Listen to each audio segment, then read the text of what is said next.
NVHA 060025. It is August the 11th, 2006, our 224th interview overall. And we're at the home of Jim and Laura Gwaltney in Anderson, Indiana, two of my favorite people.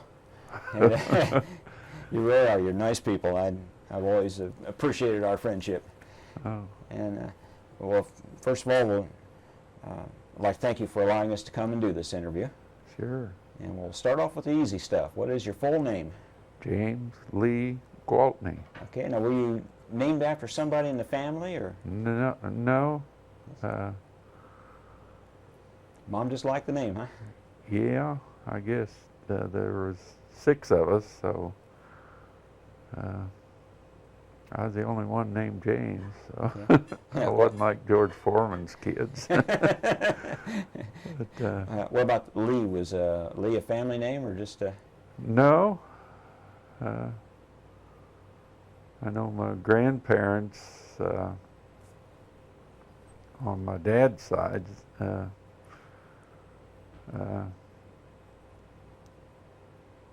his name was Benjamin, and his dad was John.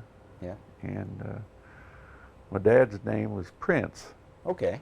All right. And, Prince Henry. Well, I didn't know that now. Yeah.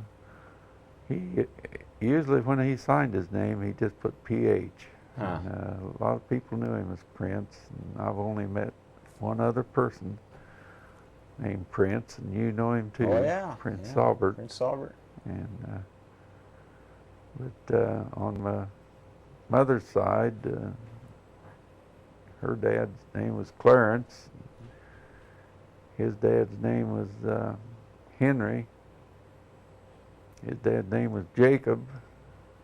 And, so none of us kids was, well, my youngest sister was named after a great grandmother, I Okay. guess. Okay. But the rest of us weren't. So. Just good names. That's that part. Well, what is your date of birth? October 22nd, 1933. Okay, and what was your rank at discharge? I think it's specialist 3rd class. I think now they might call it a specialist 4. Okay. It was an E4 anyway. Yeah. Well, The specialist. pay grade was. Okay. Well, Specialist Gwaltney, where were you born? Here in Anderson. Okay. Lived here all my life except almost 2 years I was in service. So. Were you born in the hospital? Or? Born in the house. Okay. 5 of us kids were born at home. My youngest sister was the only one born in the hospital. Where was the house where you were born? 3507 Main Street. Okay. Is it still there today? Yeah, it's right across the street from Ruth's Fabric Shop. Okay, okay. Yeah, I know where that is. And, used to carry papers out in Meadowbrook. We never got out into Cresslawn Edition, is what they call south Okay. of 38th Street. But it's all Meadowbrook now. Yeah. But back during the war, there's several different editions out there. But it's all Meadowbrook now. So. So I take it your mother was there at the time when you were born? Oh, yeah. So. And back then, I don't think they saw the doctor as much as they do now. Chances are that was the only time they saw a doctor. Yeah. Maybe. I don't know, but usually my grandmother came to help out when some of us kids were born. But I don't remember my 2 younger brothers being born there at home. I don't believe, because one was born in 35 and the other was born in 38.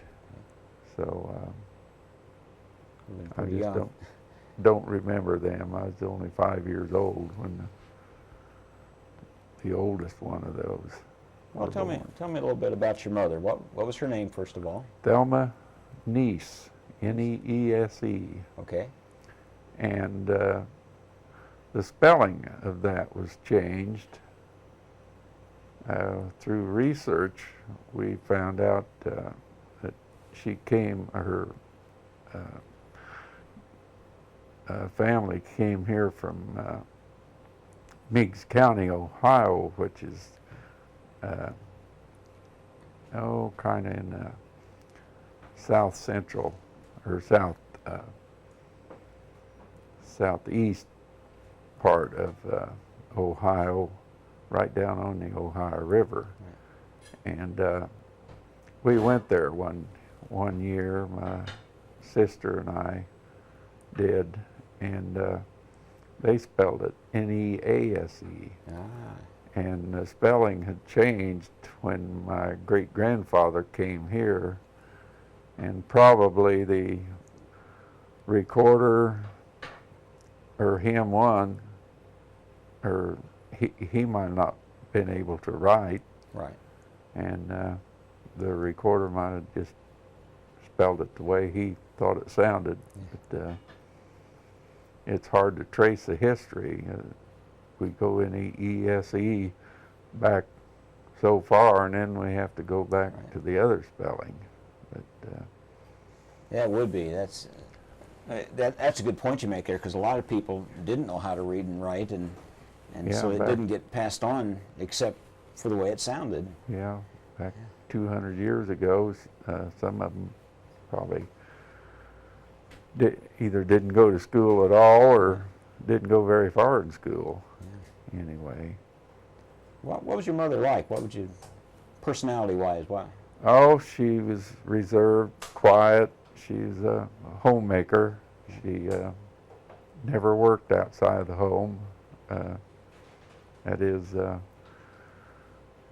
once they started having children, but she was a school teacher. Right. And she just had 2 years of college. Huh. And she taught at Frankton. Okay. And before her and Dad were married, but I just knew her as Mom. She's a good cook and good mother. She lived to be, let's see, it was 76. That's pretty good for that time frame. She passed away in 1978. And Dad just lived to be 65. But, I'm having a hard time figuring out how anybody can be reserved and have that many kids. I mean, who did the discipline in the family? Dad usually done with a pretty good belt. You kids were probably so good you never really saw that very often. No, we saw our share of it. All right, so tell me a little bit more about your dad. You say his name was Prince Henry? Prince Henry Gwaltney. He was from southern Illinois, in I think it's White County, Illinois. Mill Shoals. He was born and raised near Mill Shoals, a real small town, southern Illinois. And he moved up here, I think it was 1915. He was born in 1902. And he only went to the 10th grade. And he joined the circus. I'll be darned. He worked at a carnival, traveled all over the country and Canada, and serviced a ride called the High Flyer, which is a Ferris wheel. Huh. And they'd put it together and tear it down any place that they went. And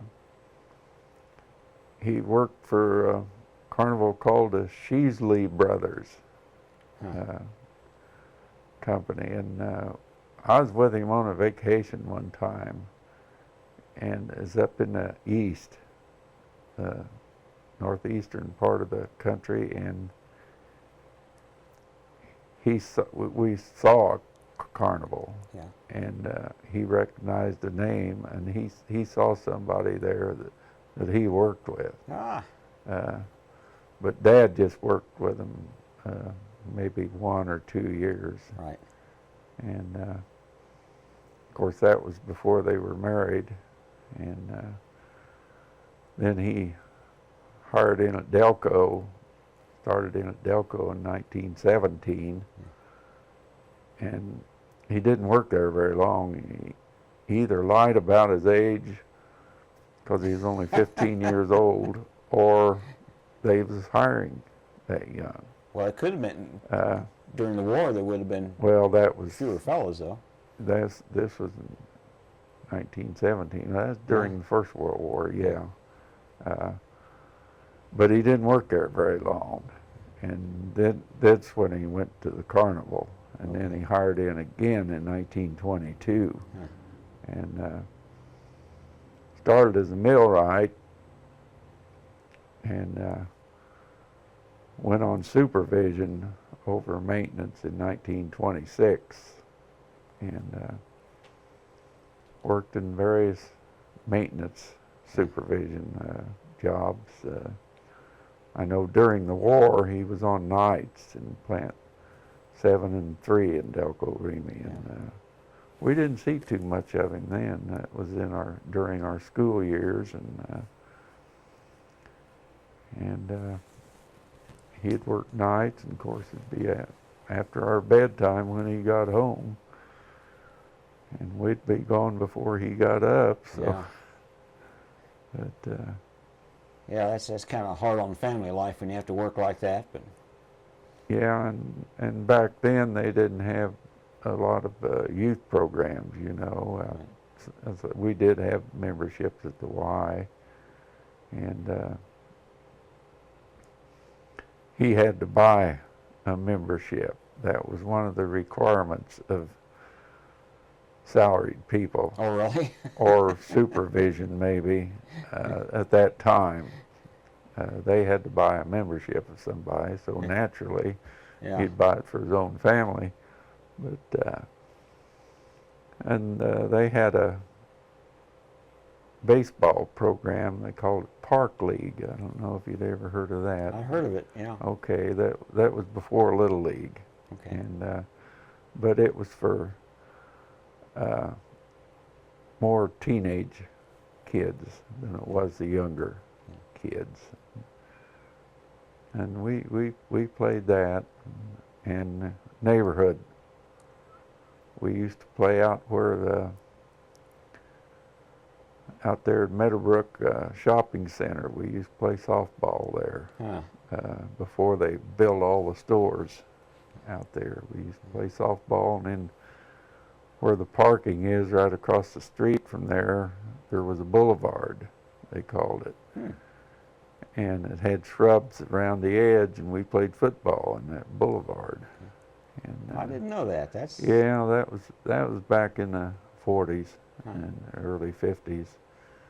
And at shopping center there was just a few different businesses.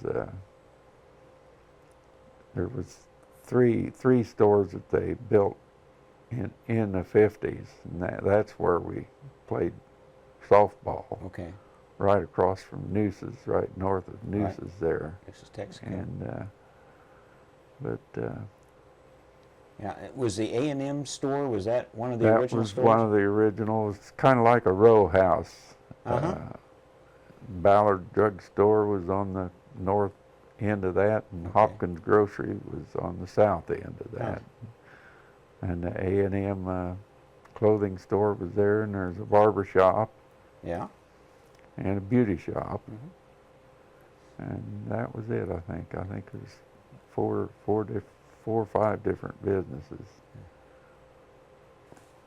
But, of course, then they had a lot of neighborhood groceries too. We had there was one down on Main Street at Elva, Vanneman's Grocery, and Okay. and then out in your neighborhood, Chitwood's had a grocery on Haverhill Drive, just south of 38th Street. Oh, okay. Okay. It's on the west side of the street, just about a half a block south of 38th Street. I remember a building that looked like it could have been a store at It one was time. a two-story. The store was down below, and they lived up above. Yeah. And then they had Sullivan's grocery store down South Drive in Andover, and over on Marine Drive, they had one just south of the tunnel there, Wow. where the salt shop is now. Okay. Yeah. It was in back of that. Robin's Grocery was the earliest I remember. And they had one out at 38th and Madison. Well, it was Brown Street Road, they called it then. Right. I'm giving you the history of Meadowbrook. You are. That's fine with me because I grew up around there, and you're telling me a lot of things I didn't know. We used to go out and play on Brown Street where you lived. Yeah. Clear on south of there was the woods. Yeah. And there was a shack back in there or something. We used to go back in there and play. And I think Armington owned that property at the time. They had that dump too. Was that dump there at the time? Because we played in that quite a bit. It was just about 40th and Brown.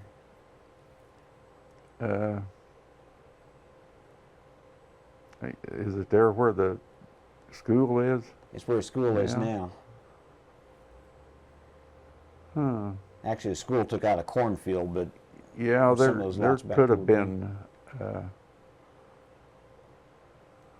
I forget. It seemed like back in that woods, there was quite a bit of trash. Yeah. Back in there.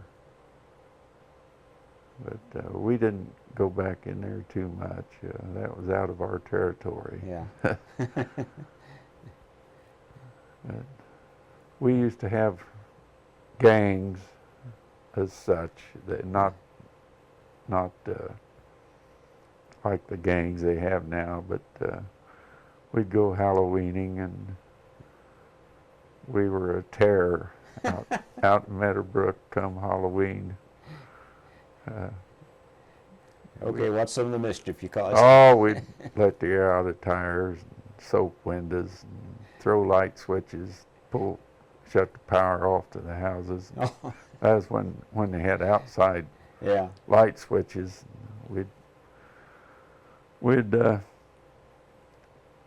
get one guy to bang on the front door, and at the same time, somebody would go to the back of the house and pull the light switch at the same time. Or we might set a fire on their porch or something like that.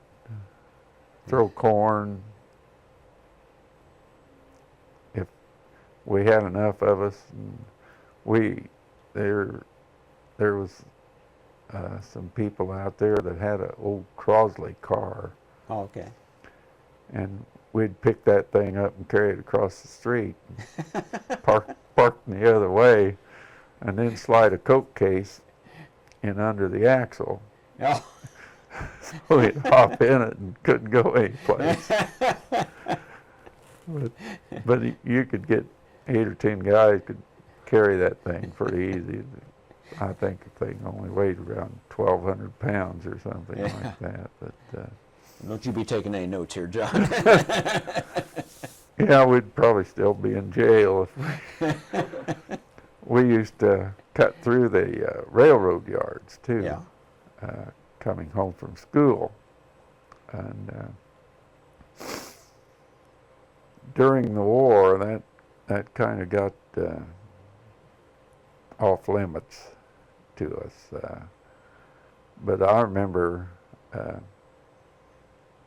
troop trains coming through the yards out there in Meadowbrook, and some of the soldiers would throw trinkets to us or something. They were either going overseas or coming home. And I remember squadrons of airplanes being ferried across the country. Bombers, probably, fighters. But then I didn't know. On flat cars or? Flying. Or flying. Flying, okay. Yeah. Wow. What kind they were, I can't remember, but That'd be a sight. I was just a little kid then, so.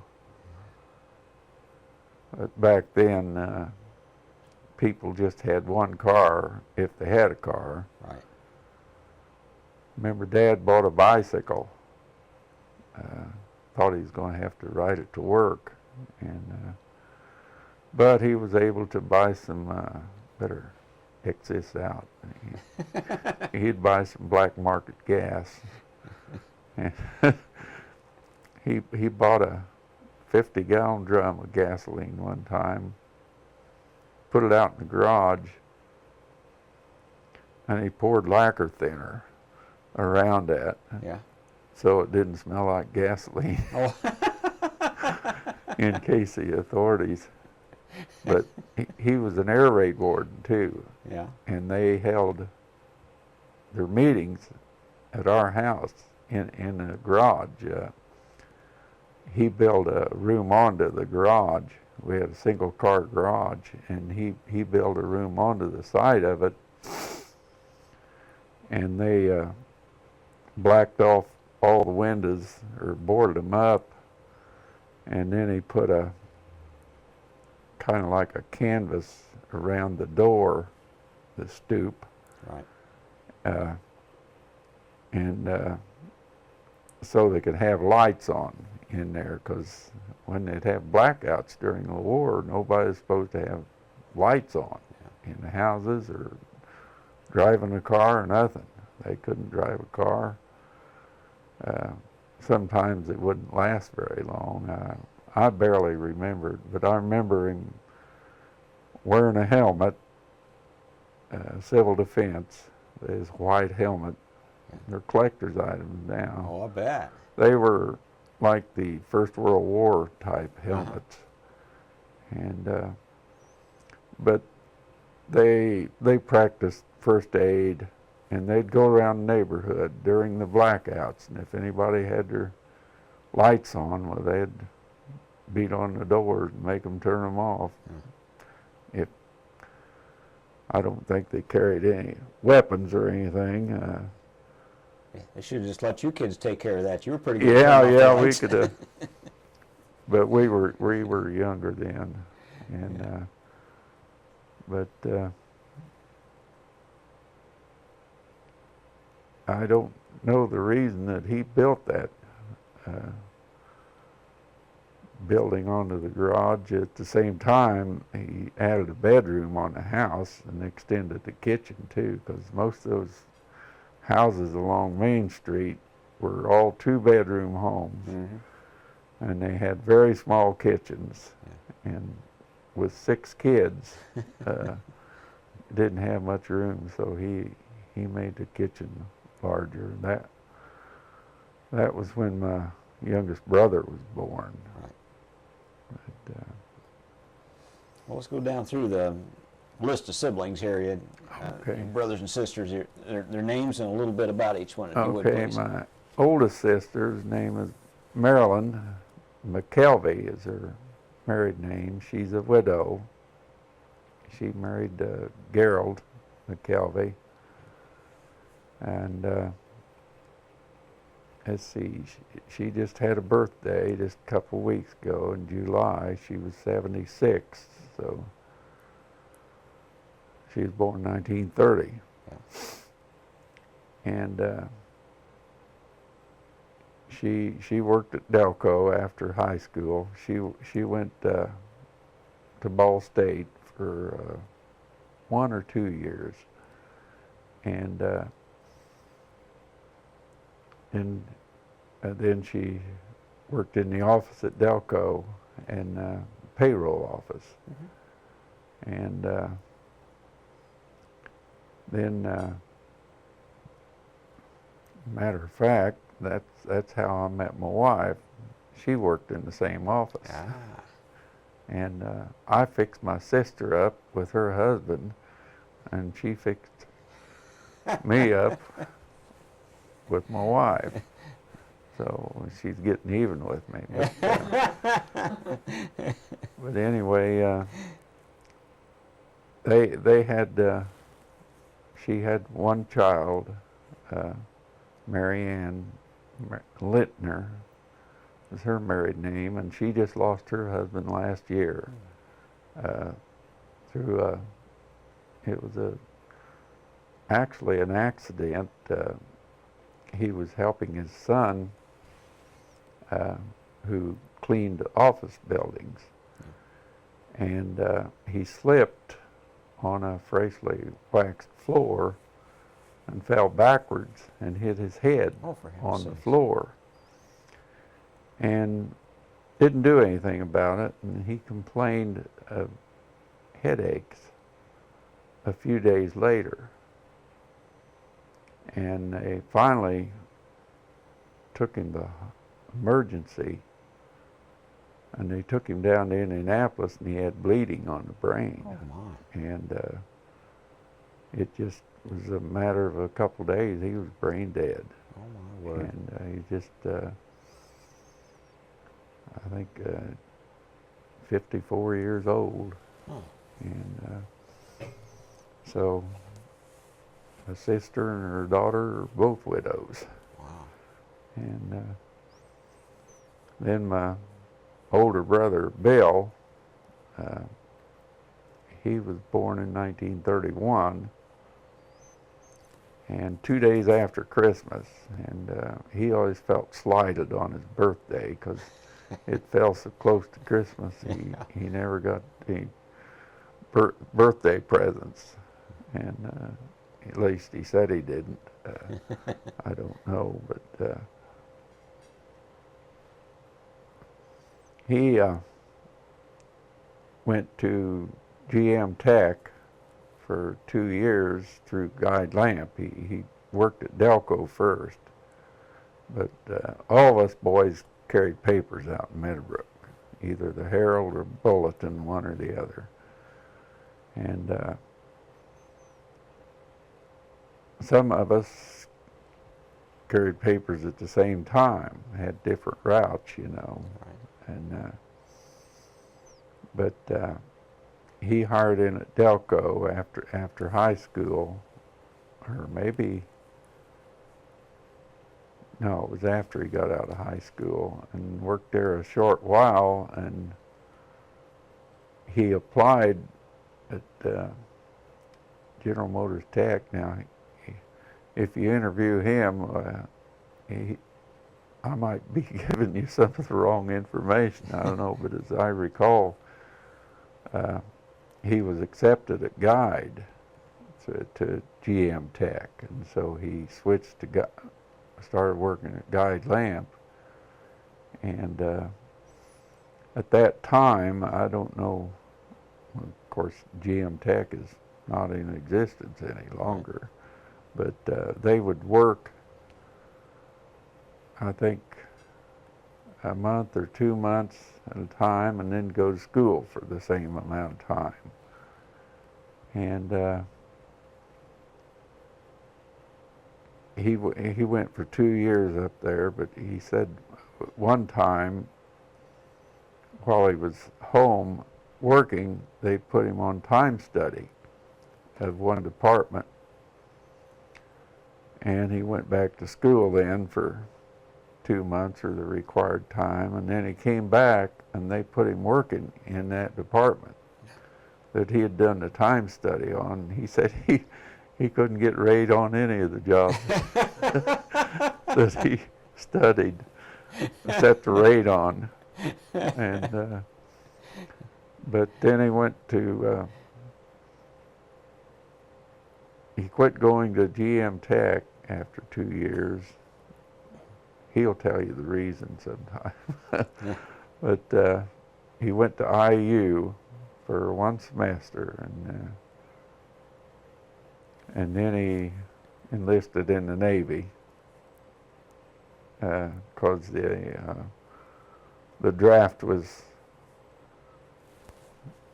after him then, Right. and he didn't want to go into the Army, so he qualified for flight training, and he was in from 53 through 57, and then he married Vivian Colinda, and they had 6 children, and it was the same as our family, 2 girls and 4 boys. Yeah. And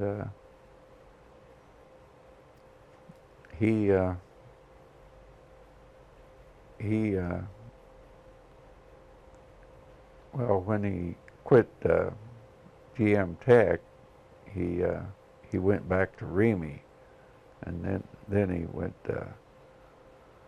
into the Navy.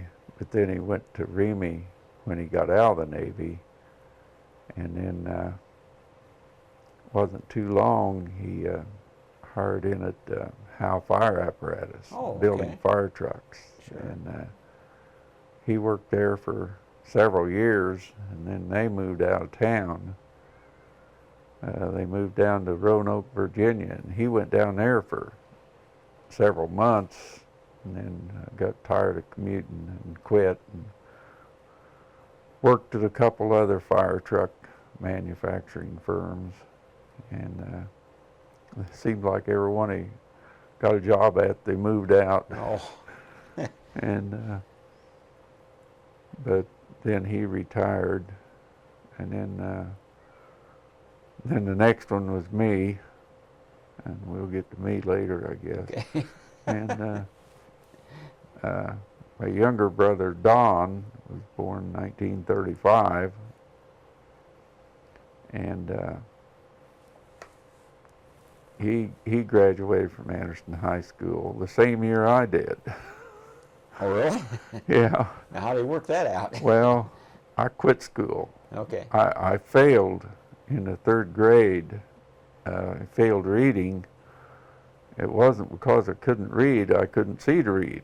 Ah. And that's when I started wearing glasses. And if you failed one subject, you failed the whole year. You had to take the whole year over again. And that put me behind. And then in high school, I failed a couple subjects, and I started working at Delco while I was still in high school. I turned 18, and at that time you wasn't allowed to carry a full load of subjects, and so I started out with a class of 51 when I first started school. And then when I started high school, I was with the class 52. I ended up graduating summer school in 53. I had to take one subject to get my diploma in 53, and I'd done that. But I quit in my senior year. And my dad threatened to kick me out of the house for quitting school. And I did go back after I laid out one semester and went back. And I graduated in 53, and the Army the draft was after me while I was in high school. I'll bet. I had, I don't know if I went down for a physical while I was in high school, or I just got a deferment. That's it, I just got a deferment for being in school. And then after I got out of high school, I had to go down for a physical, and they said I'd be drafted within 3 months, and it was 2 years before I got drafted. I was 23. But anyway, my brother, younger brother, and I graduated together. And Don went into the Army also. He went in I think it was 58 is when he got drafted also. And he stayed in the States. He's stationed out at I think it was McCord Air Force Base out in Washington, but he was in the Army. He was in artillery, I think it was, attached to it or something. Okay. And but he worked at Delco also. We have about 200 years at Delco, I think, the family. But he Can I worked. borrow 3 of them so I can retire? Yeah. Well, we could have each gave you that penny, I think. But Don married Virginia Gillespie Owens. She is a divorcee and had 4 children. And one was very small, just a baby. And they got married. And they're still married. And he retired from Delco. He retired before me.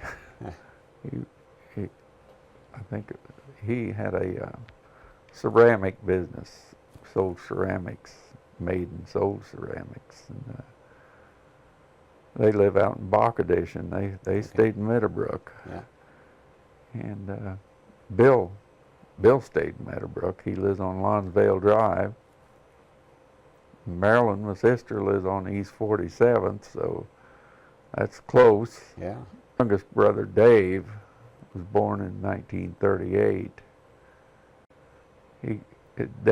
Our dad got him a job at Remy, and he got married, had a daughter, and then it wasn't long. She was just a child, and he lived on Ringwood Way, there on the circle at the park. And he was working on his car one time, had it running, had the garage locked up tight, died of carbon monoxide. And we lost track of his widow after a few years. She remarried and moved away. And just a few years ago, we reunited with her daughter. And she lives up at Delphi now. She has 5 children. She married a Air Force career man. She is a high school student. They's classmates. And he went in the Air Force right out of high school. And spent over 20 years in it. Probably ought to stop right there. Got one more sibling here. Well, it's still on my brother. He passed away in 1967. Just, let's see, it was, I think it was 3 months after our dad died. Oh my word. And like I said, his daughter, we'd lost track of her, and we located her. My youngest sister started tracking her on the computer, and her name is Sherry, and it's Gwaltney, and she kept coming up with this Shelley Gwaltney. Huh.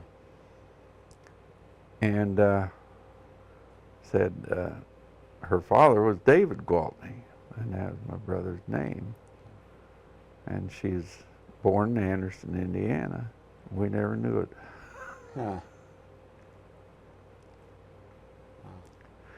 But she lived out in Boise, Idaho, and that was a niece we never knew about.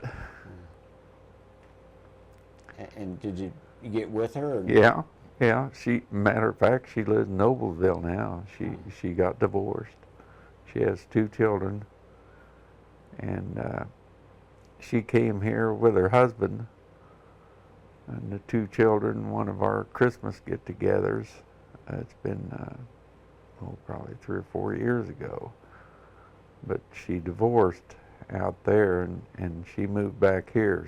She lived out in Meadowbrook when her and my brother got together, and he was only 16 years old or something at the time, you know. But she lived there at Brown Street and South Parkway, right on the corner there. And her mother's maiden name was Fairman. And my wife knew her brother. That is our niece's uncle. They were in the same graduating class. But anyway, we met Shelley and Sherry. And Sherry lives, like I said, lives up at Delphi and has 5 children ranging in age from about, I think 7 to 20, something like that. And his last assignment was in Warner Robins, Georgia. Okay. And he moved up here as a recruiter. He was a supervisor over recruiters up in the northwestern part of the state, or up around Lafayette, in that area. And then he retired just a few years ago. He works for the county highway department up there now. But his name is, last name is Francis, Ron Francis. And my youngest sister was born Nancy Ellen. And she was named after our great-grandmother, Nancy Ellen Neese. And she was born in 1947, so she came on 9 years after my youngest brother. And she was the one I remember being born, you know. 'Cause I was old enough, I knew what pregnant was. But mother was a pretty good-sized woman. I mean, it was hard to tell that she was pregnant. But she was born in the hospital, and she's got a son named Andy, and Andrew. He lives down in Indianapolis. He's a school teacher, and he's married. Been married twice. He has a teenage daughter, and then he's got another little girl that's about 6. Oh my. By his second wife. Yeah. And Nancy said she never liked the name of Nancy, so she goes by her middle name, Ellen. Okay. And she was married to Mike Bales, and he was a radio announcer here at WHBU for a while. He went by the name of Chris Robbins. Okay. Over the radio, and they moved to South Bend, and he got a job in radio and television there. And then they moved to Birmingham, Alabama, lived down there, and New Orleans also. They moved to New Orleans first, and they got flooded out there a couple times, or once anyway, and I think their apartment building, they moved up a couple floors. And they moved to Birmingham, and then they moved back here, and he passed away here. I forget exactly what year it was, but it's been at least 10 years ago, or maybe more. And she's never remarried. She lives down in Indianapolis now, and she's had a weight problem, and she had a tummy tuck here a year or so ago, and she's lost over 100 pounds so far. But, that's pretty good. That's the family besides me. Okay. Well, let's get back on to you a little bit more here. Where'd you go to school? Grade school? Went to 29th Street, the old wooden building. Okay. And was that in the same location where the South Side? Okay. Where South Side Junior High School is, and All right. 29th Street School too, also. All right.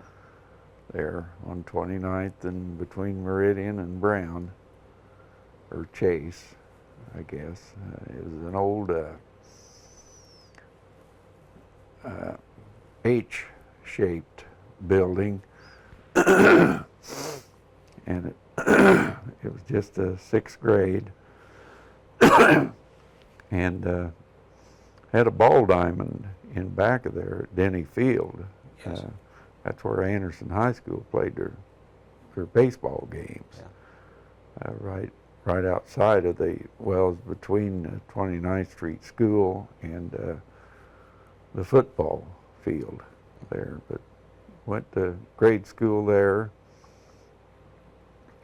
and went to junior high school at Central Avenue, and graduated from there in 48, and I took a class reunion back there in 2003. We visited there on our 55th graduation. Just a few of the students went, but we hardly recognized anything inside the school because it was Head Start. And there was another firm in the building, but they had remodeled everything, and I guess they're going to make the building into apartments now, they're talking about. Oh, really? So Huh. it was built in 1891. Yeah, I'm surprised it's still there. I mean, cement Yeah, was torn down. Of course, back when we went to school there, they had steam heat. Right. And they had a boiler. And all I remember mainly about that school is it had a giant, huge staircase going from they had a basement in the first floor and the second floor. The first floor was grade school, and the second floor was junior high. Yeah. And they tore that staircase out later on when they closed down the school. And Delco Remy had some classes in there for maybe apprentices. Right. I think attended classes there. I don't know what years, probably in the 60s or 70s. And then I went to Anderson High School, graduated from there in 53, like I said. You remember any of your teachers along the way? Any that kind of stood out? Remember Zip McClinic? Yeah. Did you go to Anderson? No, went to Madison Heights. Okay. Zip McClinic was ancient. he was an old man when I first started going to high school. I shouldn't talk this way about him, but and he never got any older. It seemed like, but they called him Zip because he'd barely move as he walked, you know. But people would walk the halls, you know, go around the circle, and.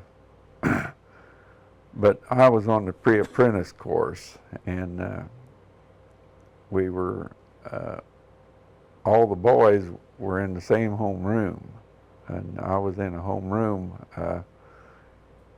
The room was actually 2 homerooms, and it went through the alphabet.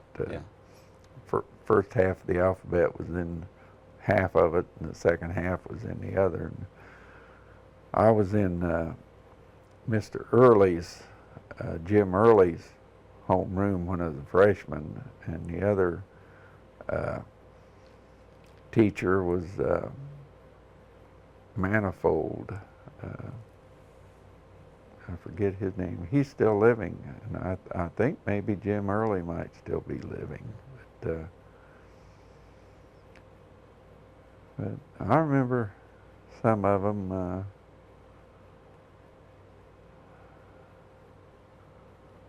We had a man named Sherman. Mr. Sherman was a trades and industry teacher, taught a math class or something, and he also had a farm, a small farm. And I remember he always had dirty hands, or looked like he'd just cleaned a bunch of walnuts. Yeah. And he's a big man, and I just remember one suit. He had a brown suit, and it seemed like he always wore it. But he's a good teacher. We had a shop teacher named Villers. I think it's Edmund Villers.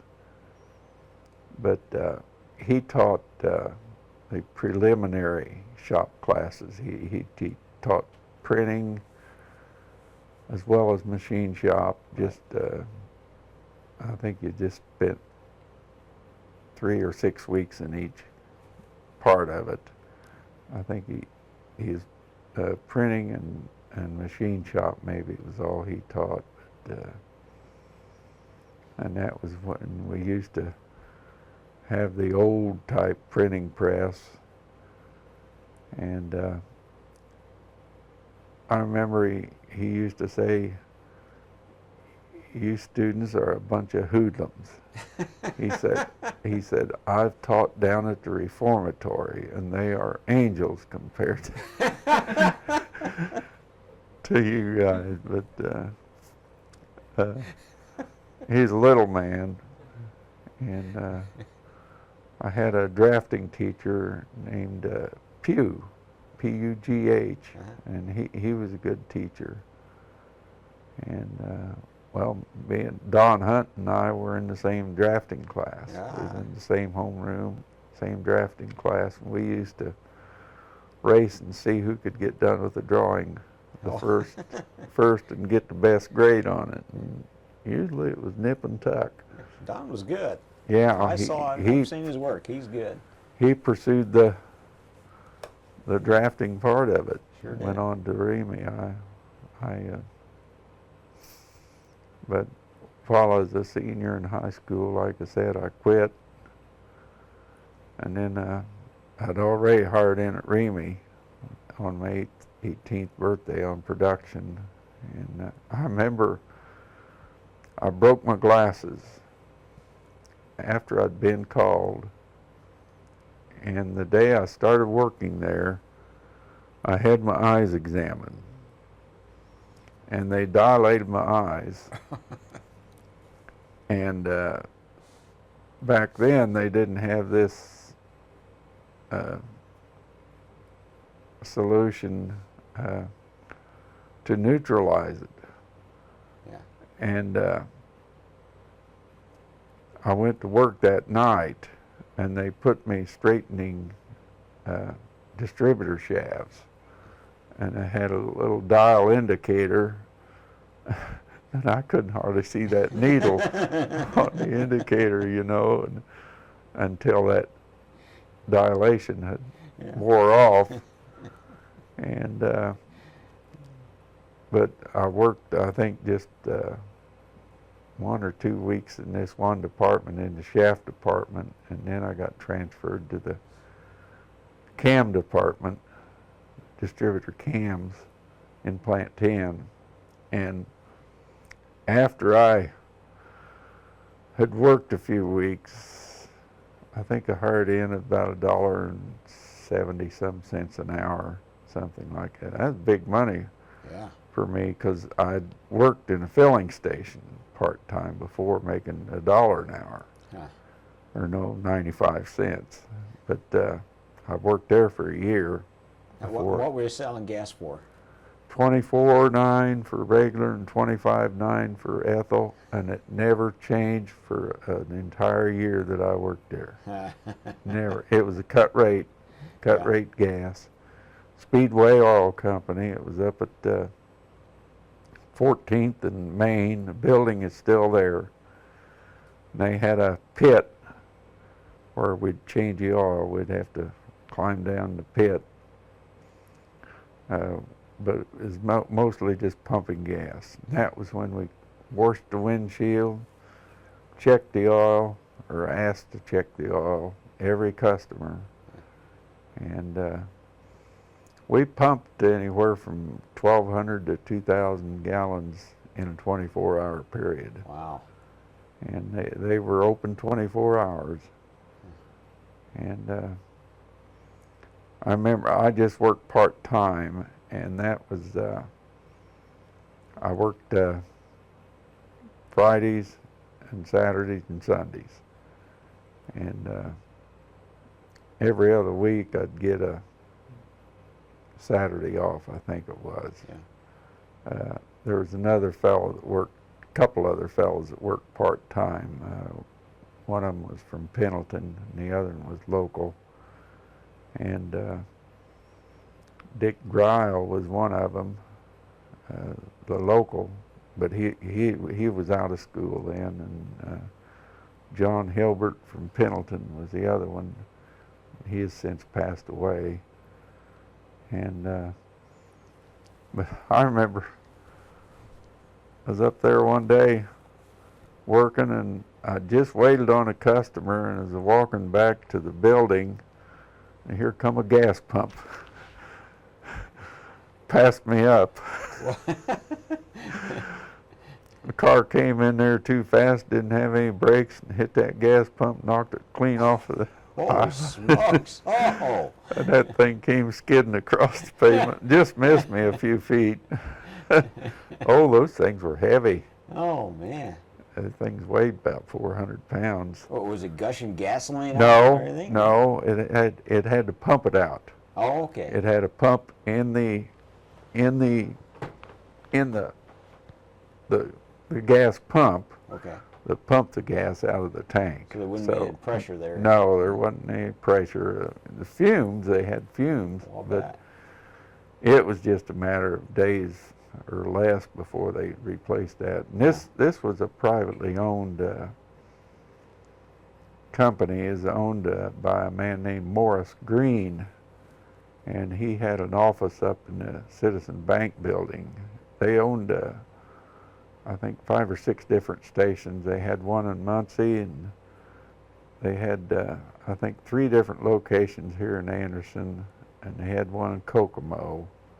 I guess that was it. But I worked there for about a year. Started in at 90 cents, got up to 95.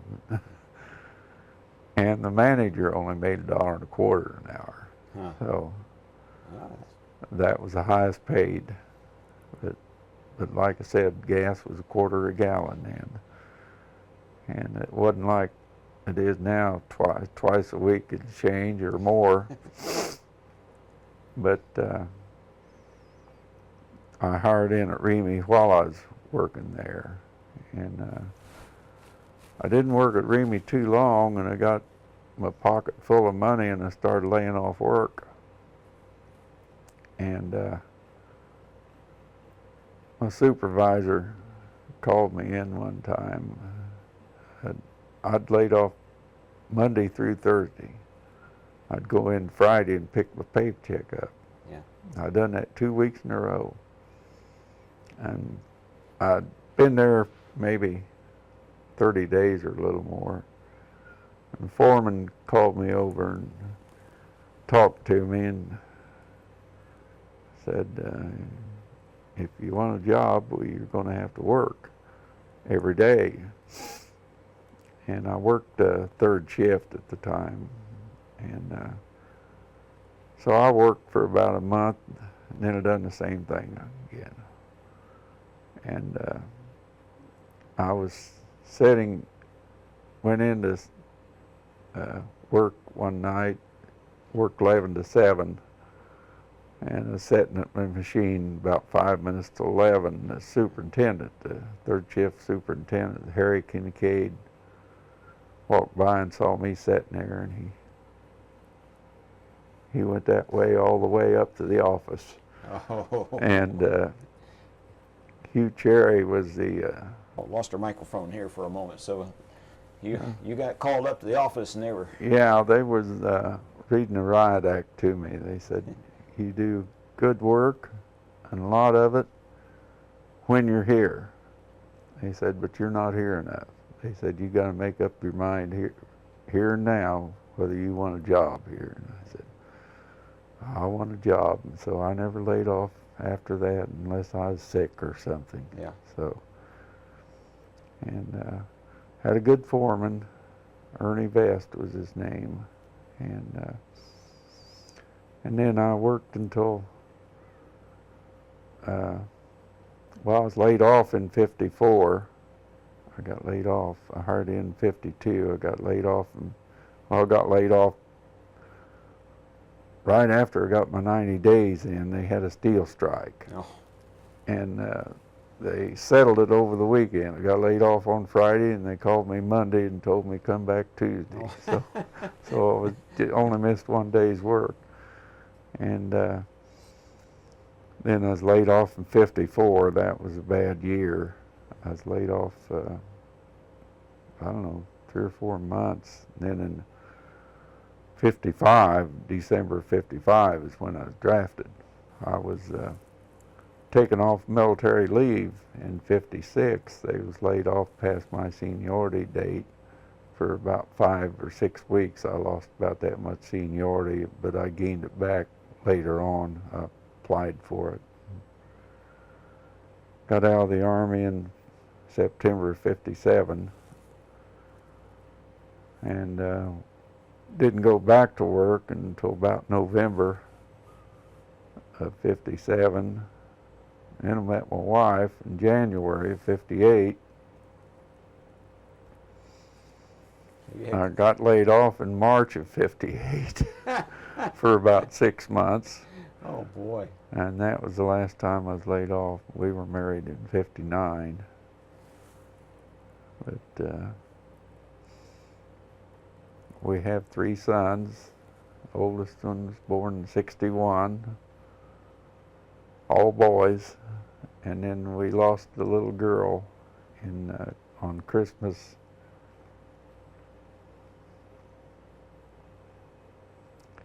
In 63, my wife was in an auto accident, and the baby was stillborn 2 days later.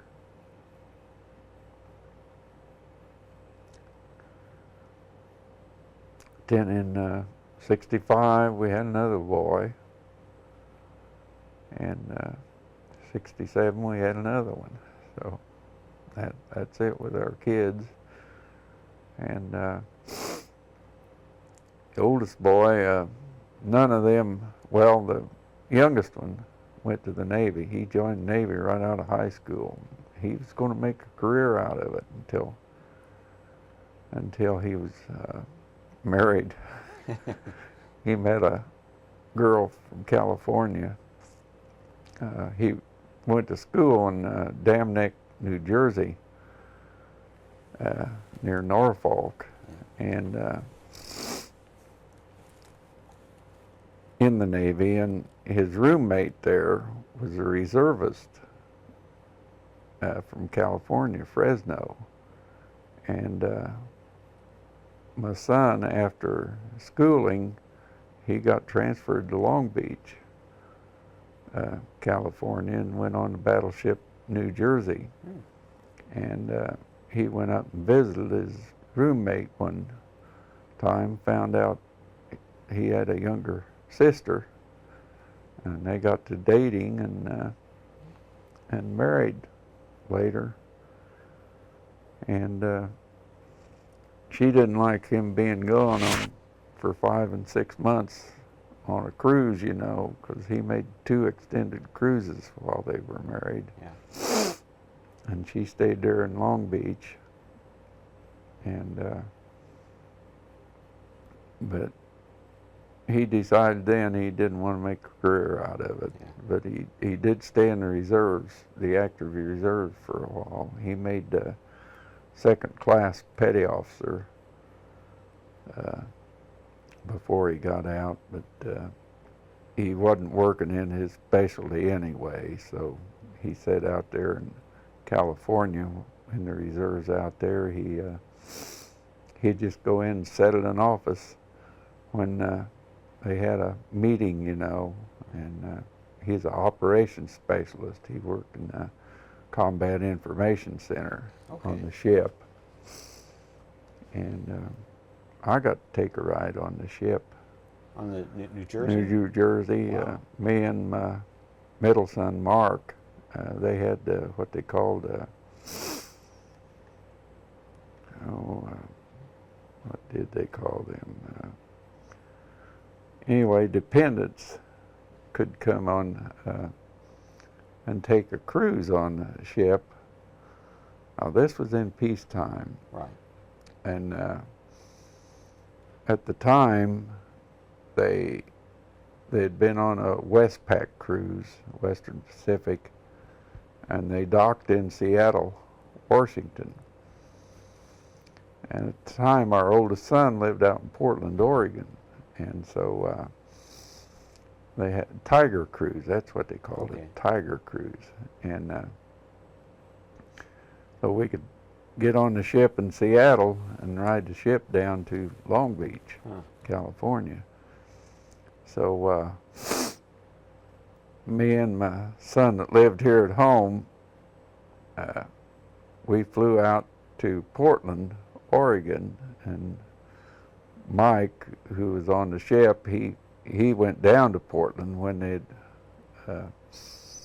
pulled into Seattle and stayed there for a couple days with his brother, and then oldest son took us all up to Seattle, and we got on the ship, and I wish that he could have went too, but he had a job that he couldn't get away from. But he got to take a day cruise later on. But we got on the ship one evening, and a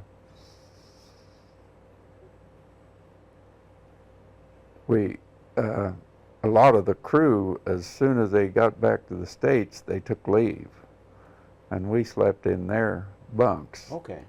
And they had around 300, they said, tigers on that, anywhere from I think is 10 years old to about 70.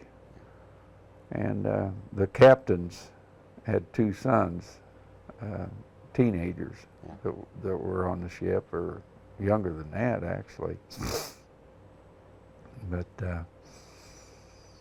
we had almost the full run of the ship, and them guys ate like kings.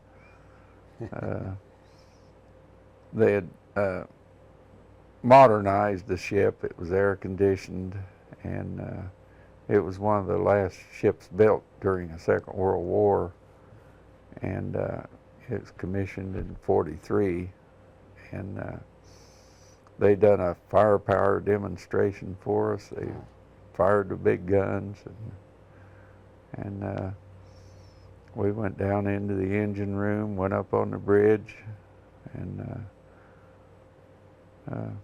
we just had a good time. I enjoyed every minute of it. That'd be quite an They adventure. wouldn't let us on deck after dark. Right. We couldn't get on deck, but I went all the way. I think I went 7 decks below the main deck, Right. and 11 above it, Hmm. and that's about as high as you could go without climbing a ladder. And I took a lot of pictures, and I had a movie camera. I wish I'd had a video camera, but I didn't have it. I saw a man that had a video camera, and I wish I'd have asked him for a tape, but I did get him on movies firing the guns. They told us, they said, all you have to do is put your finger on the shutter release. You don't have to push it. Said the concussion will set it off. And they was right. But they were loud. They gave us all ear protection. The Marines, they put on a demonstration. They had 50 caliber machine guns, and they also manned one of the 5-inch turrets. It had 6 5-inch turrets, two 5-inch guns in each turret. The ship was built, it had 6 or 10 altogether, and they went, when it was modernized, they went down to 6. But the 5-inch guns would fire, let's see, how many? I think they could fire something like 5 a minute. Wow. And the 16-inch guns could fire 2 a minute, each gun. And it's 2,700 pound. They had one of them, a dummy on the deck, and you could sit on it and get your picture taken, you know. And of course, and then the Iowa was the one that had the turret explosion, and but we went in the turret not while they were firing the guns or anything. We all had to stand back on the fantail of the ship when they fired the guns. They wouldn't let anybody up on the forward part of the deck when they fired, or around the gun turrets. But we interviewed a fellow he was on one of the gun crews for the New Jersey. oh yeah, The guy was Dan Abbott was his name, huh. and he told us about a couple of fellows on the New Jersey who later transferred to the Iowa and were killed there. Oh boy. Yeah. Merck and Smitty, some guy by the name of Mercury, and then Smith. They called him Smitty. Huh. My son was in from 85 to 89, Okay. and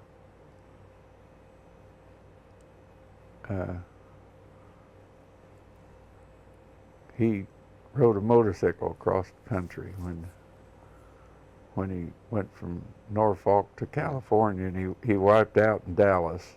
And he wrecked it and broke a couple fingers, and he's saving money, saving travel pay, you know,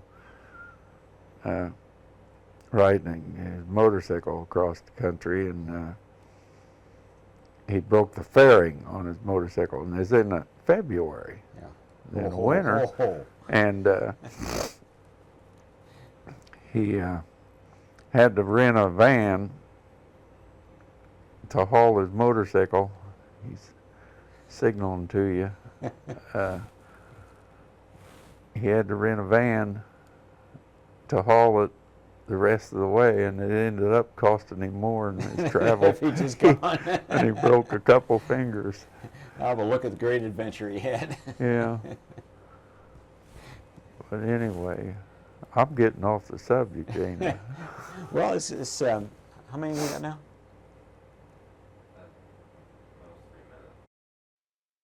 Well, let's get you into the Army. You got drafted, and you went into the Army. December 2nd, 1955. Okay. Take me down the path there. Where'd you go? we went to Indianapolis for a physical. Oh. And there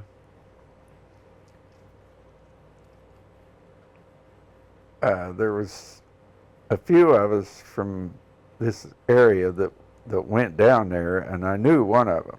We went to grade school together. Hank Smith was his name. And you might have known him. He worked in drafting out at Remy. But anyway, he retired a long time, 20 years ago. But he lived out in Meadowbrook. But we went from Indianapolis after we was sworn in. We went down there, and of course, when you're sworn in, they tell you to take one step forward, and as soon as you take that step forward, you're in the Army, right, or something. And at that time, they were drafting them into other branches of service too. And I was hoping for something other than the Army. This, of course, this was in peacetime, but there was one kid there. He's 14 years old. He lied about his age. 14? 14 years old. Must have been a big kid. I got a picture of him in there. I got an annual of basic training. And he made it through basic training. Huh. But we heard that kid cry. But anyway, we went to Fort Leonard Wood just for processing. Took tests and drew her clothing, and was there about 2 or 3 days, I think. And then we went down to Camp Chaffee, Arkansas for basic training, which later they made it a fort, a permanent location, but at the time it was just a camp. And we started basic just right before Christmas, you know. And we heard a rumor that half of the base was getting a 5-day leave over Christmas, and the other half was getting a 5-day leave over New Year's. But they ended up giving everybody a 10-day leave. Well, and okay. we had barely been in the Army, not Just even got a there. month yet. And we'd had 1 week's training. We'd done it in 3 days. Huh. 1 week's training before our leave. And we flew home twice. I don't recall if one time we took a train, but I think maybe this time we took a train home. And it went up to Kansas City and then across, and it was just packed. We had to sit in the hall, on the aisles, and but anyway, we got a 10-day leave, and this Hank Smith,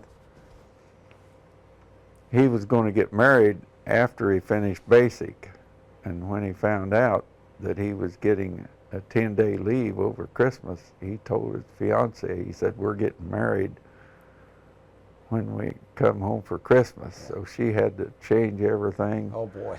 And they got married up at Alec, and I went to their wedding, and we went back then, and weather wasn't too bad down there in Arkansas in January and February, when we finished our first 8 weeks of basic. And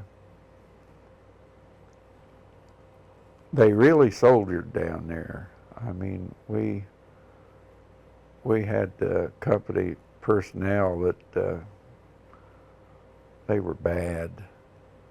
They would follow us out for a formation, and if we weren't out there in less than a minute, we had to go back in the barracks and come out again until we got out there all dressed down and everything. And we had some bad officers too.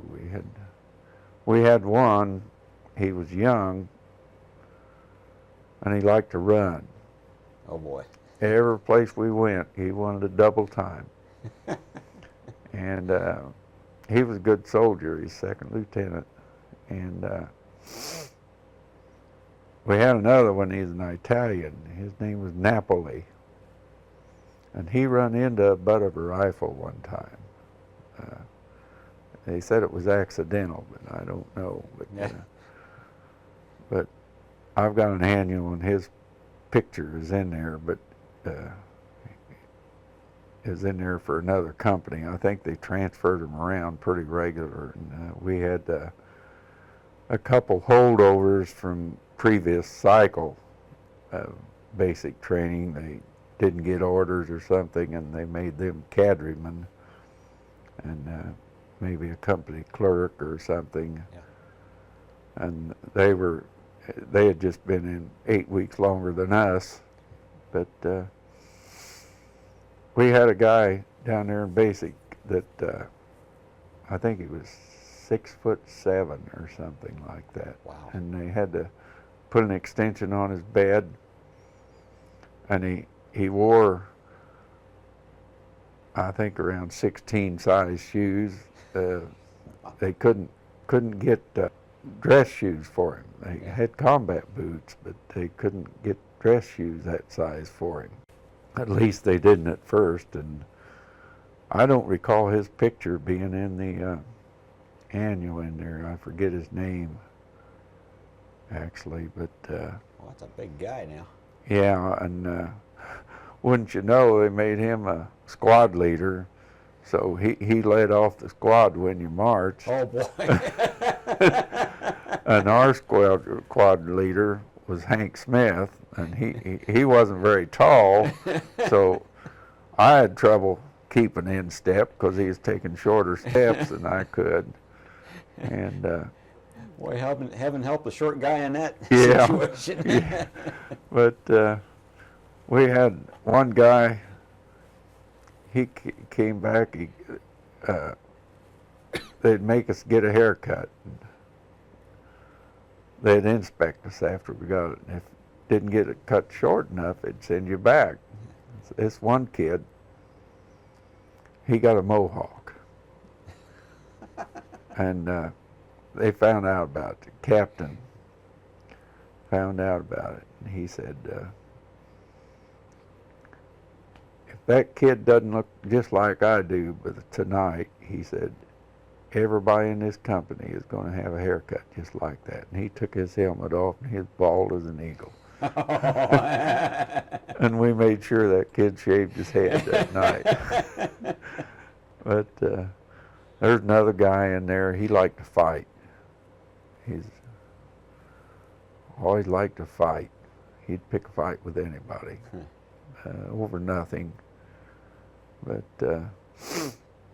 I don't remember too much about it. I know we took small arms fire on the rifle range with the rifle. That's the only weapon we fired in the first 8 weeks of basic training. And I barely did qualify as a marksman. They had marksman was the lowest, and then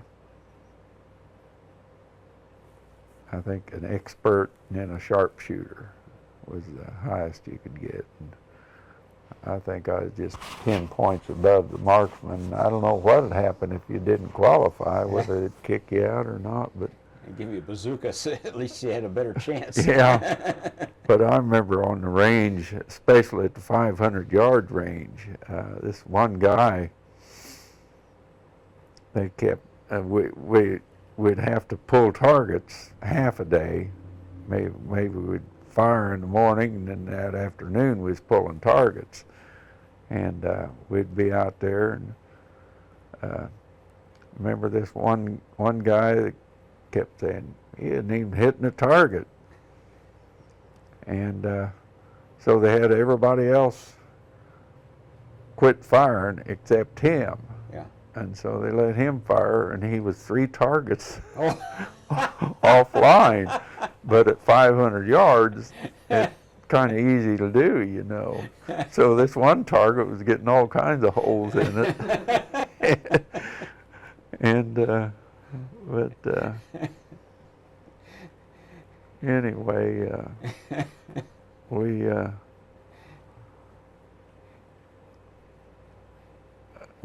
got a pass one time, I think, while we was in basic.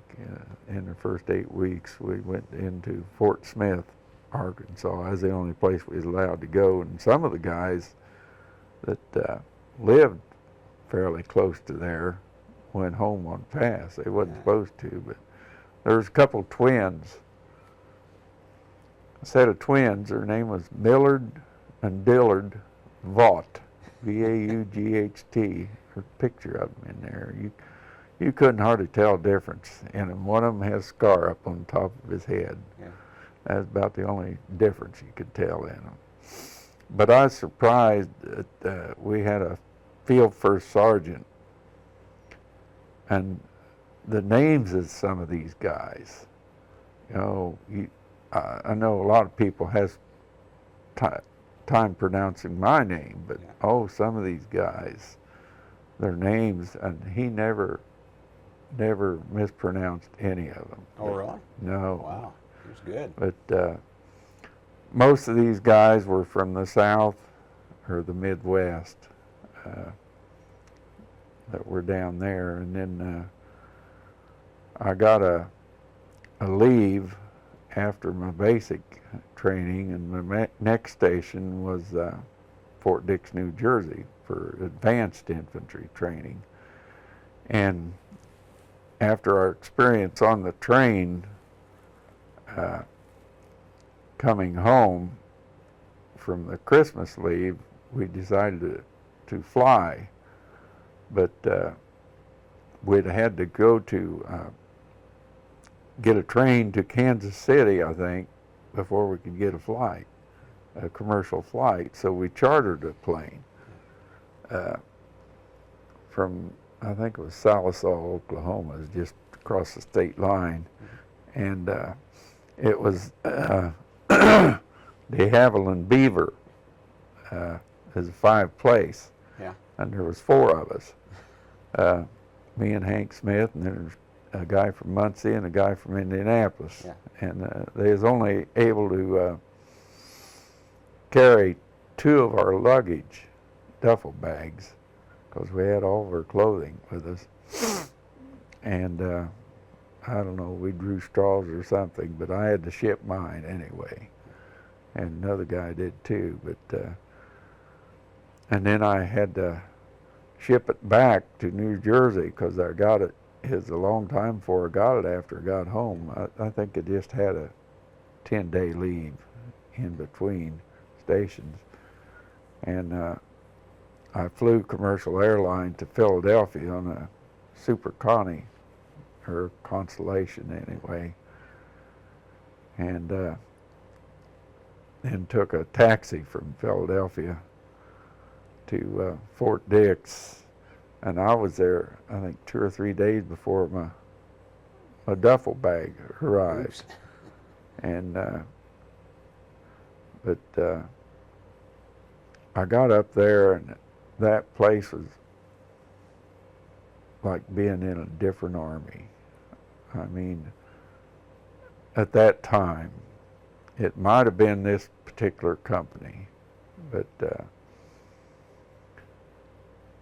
they would blow a whistle for a formation to form, everybody fall out into for a reveille or whatever.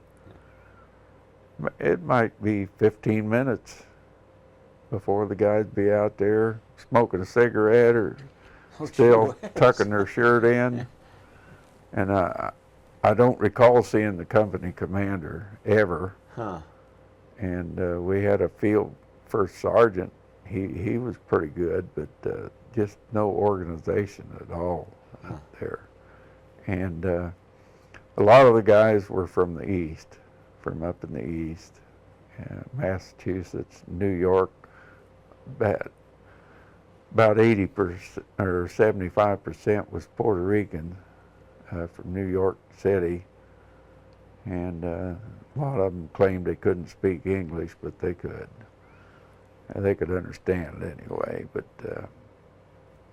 the barracks was the same as they were down in Camp Chaffee. They weren't insulated or anything, the old wooden barracks. Yeah. And but we took heavy weapons training up there, mortars, machine guns, and just the 30 caliber machine gun, and the BAR, Browning automatic rifle, and the 60 millimeter mortar was the only mortar we fired. They had a demonstration firing the bigger one. I think it was 4.2, and we also fired I think it was a 57 millimeter recoilless rifle. And that thing, ever since I heard that thing fire, I've had a ringing in my ears ever since. It never stops. But I've just gotten used to it, you know. But that's fairly common with people, I guess, loud noises. But and there's certain noises I can't hear, high-pitched noises I can't detect. Did it give you any kind of ear protection for any of that? I don't think so. Yeah. But they said it wasn't loud, but to me it was. Yeah. And we fired the bazooka rocket launcher, they called it. And You know, I never thought to ask, does that really make any kind of noise when you fire it? it's not supposed to, but the bazooka, or the recoilless rifle, it was light, it was aluminum, Right. but the 57 millimeter, it was steel. It was a heavy thing, and but we only fired that 57 millimeter. They had an adapter that would fire 30 millimeter shells out of it, just for Tracers? to zero it in, Okay. Right. Yeah, you'd fire tracers to zero it in, and you'd fire a live round for effect. But a lot of the guys came in after that. We went to that range. Everybody was yelling at everybody. They couldn't hear. And but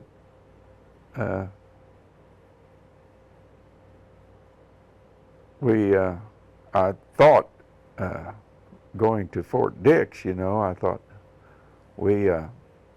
as a shipping out place for Europe, for Germany, I thought that's good duty over there, and I thought I'm on my way to Germany.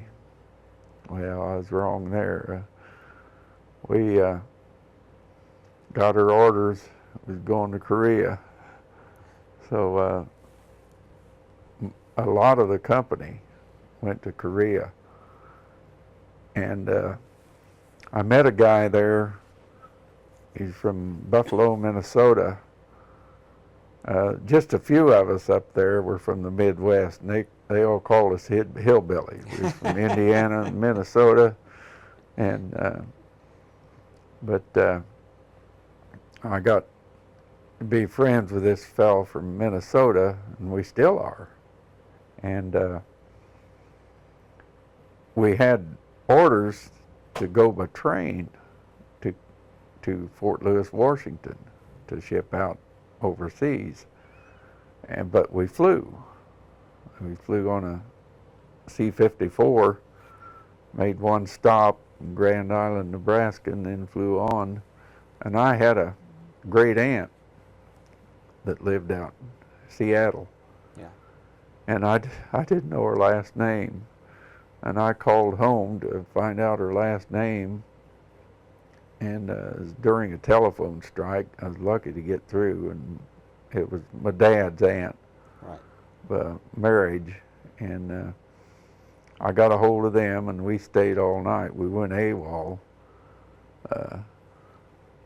But our orders said we didn't have to be there until a certain day, and we got there 2 days ahead of time. Yeah. And we reported into the base, and they told us, they said, just go draw some bedding and go over there the barracks and go to bed or do something, wait until you're called, and it was over the weekend anyway, so we went on into town, didn't have any trouble getting through the gate or anything, and they took us around and showed us around some of the sites there at Seattle, and then we got on the ship. It was the General Mitchell, Billy Mitchell troop ship, and went to Yokohama, made a stop in Yokohama, and some of the troops got off there, but it was crowded. And we just were there like overnight or something. They let some of the sergeants off, the top 3 grades, they let some of them off ship, I think. Yeah.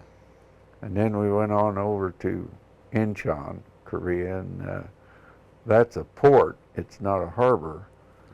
Yeah. And we had to dock at a platform out about a mile from shore at high tide, and we got off on this platform and then got onto these landing craft and went on into shore, and then they put us on deuce and a half trucks and took us to the replacement depot there at Incheon, and we were there I think just overnight, and then we went up to the 7th Division. That's where I was at, 7th Infantry Division, service company, and several of the guys that I took my second 8 weeks basic with were in this same company. Okay. And some of them were in the same regiment. The regiment had 3 battalions besides the support company, but 1 battalion was down at Busan, Korea, and we were up at near a city or a town called Tongducheon. It was north of Seoul, about 30 miles, just south of the 38th parallel, about 4 miles. And our replacement depot there at the 7th Division, we slept in squad tents that they had a build-up framework, and we got there in May, but I remember we could smell Korea 3 days before we could see it, because they was just putting human waste on the rice paddies for fertilizer. The spring thaw had come, and the snow was melting, and they was flooding the rice paddies and putting the fertilizer on there, and oh, we talk about stinking. I've heard other people tell me that. One other guy told me that you could smell it before you could see it. Stinking this country. And we went by an island, and they said it was a leper colony. Huh. And lady down the street here, Yisan, she's Korean. Yeah. And she was served, worked at the same division I was in. She done taxes. She lived at Tongducheon for a short while.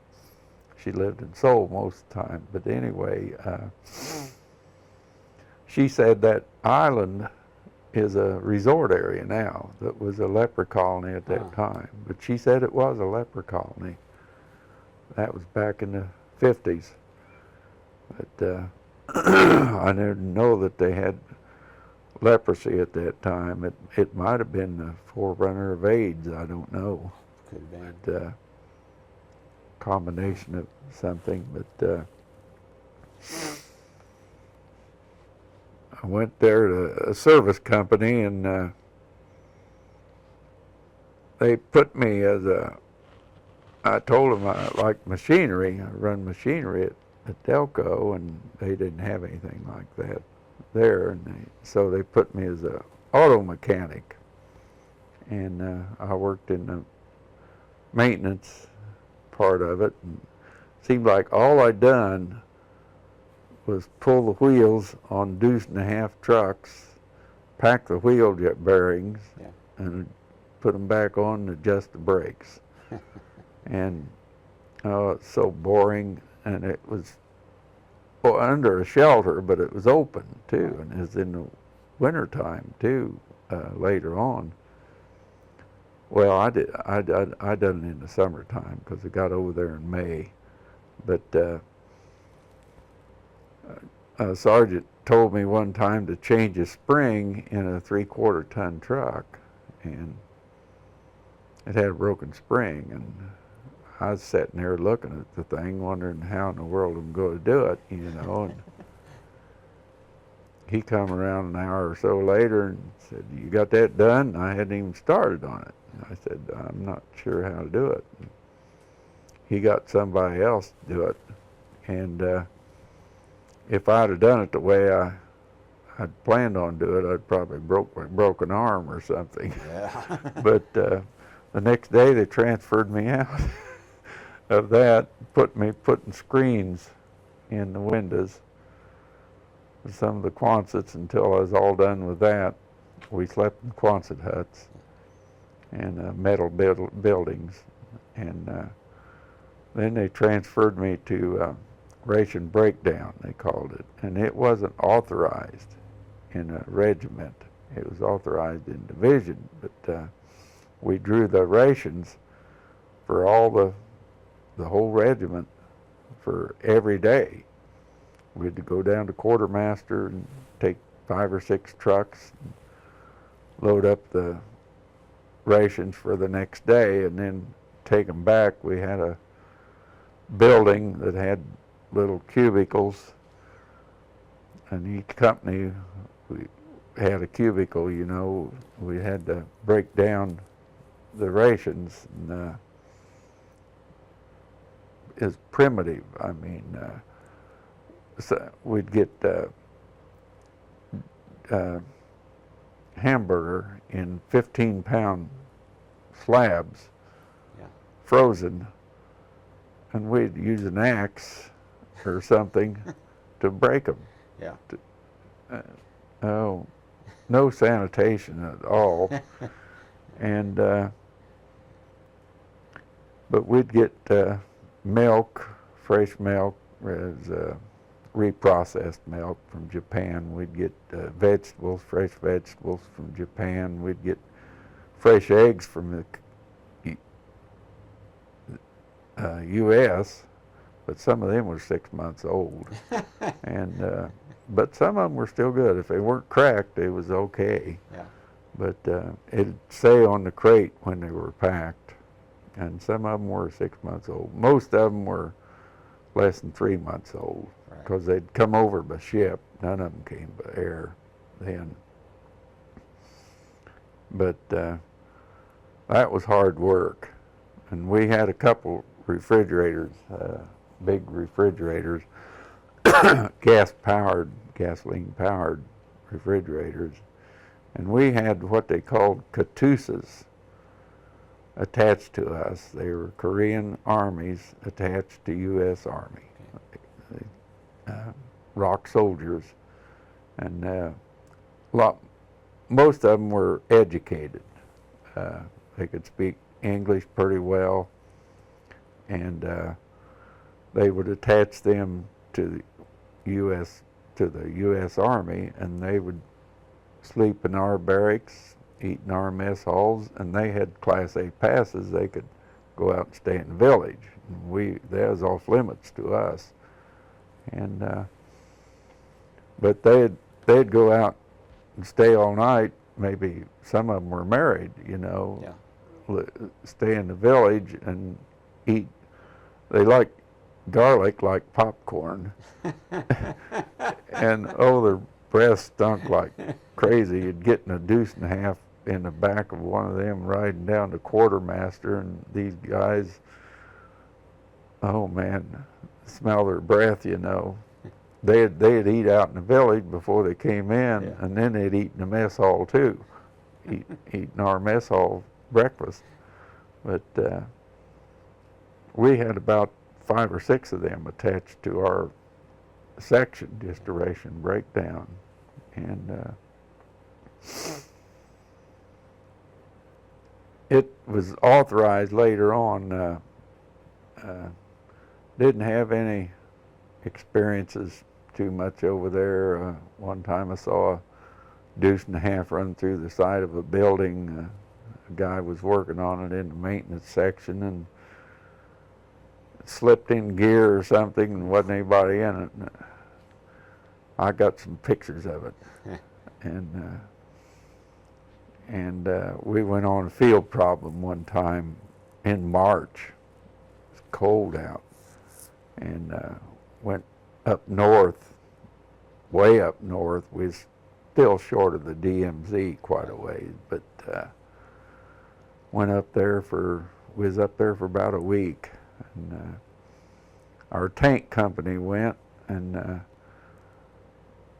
I think by the time they got up there's only 2 tanks running. Oh, for heaven's sakes. They had a lot of maintenance problems with the tanks. And I forget what kind of tanks they even were, but I took a ride in a tank retriever one time. It was like a tank wrecker, you know, and it had a big boom on it. And I was surprised how smooth that thing rode. They had a section on a hillside. They'd go back there to road test them, you know, and I got to take a ride in that one time, and I was surprised how it took the bumps so easy. And none of the roads were paved over there at that time. And one of our early interviews was with a fellow who was a tank retriever in Europe during World War II. Oh. Yeah, quite an adventure. That was a big truck. Oh, this was a tank, though. It was a tank. Okay. And they called it a tank retriever because it had a boom on it to tow them with, I guess, or something. But they called them a tank retriever. Didn't have a gun on it. Yeah, this thing actually, it would retrieve the tanks, but I think it was large enough you could put a couple tanks on it to transport it. Joe McLean has one of those. Okay. I think you can put 1 tank on it because of the weight. They'd just be too heavy for the roads. And it's a huge thing.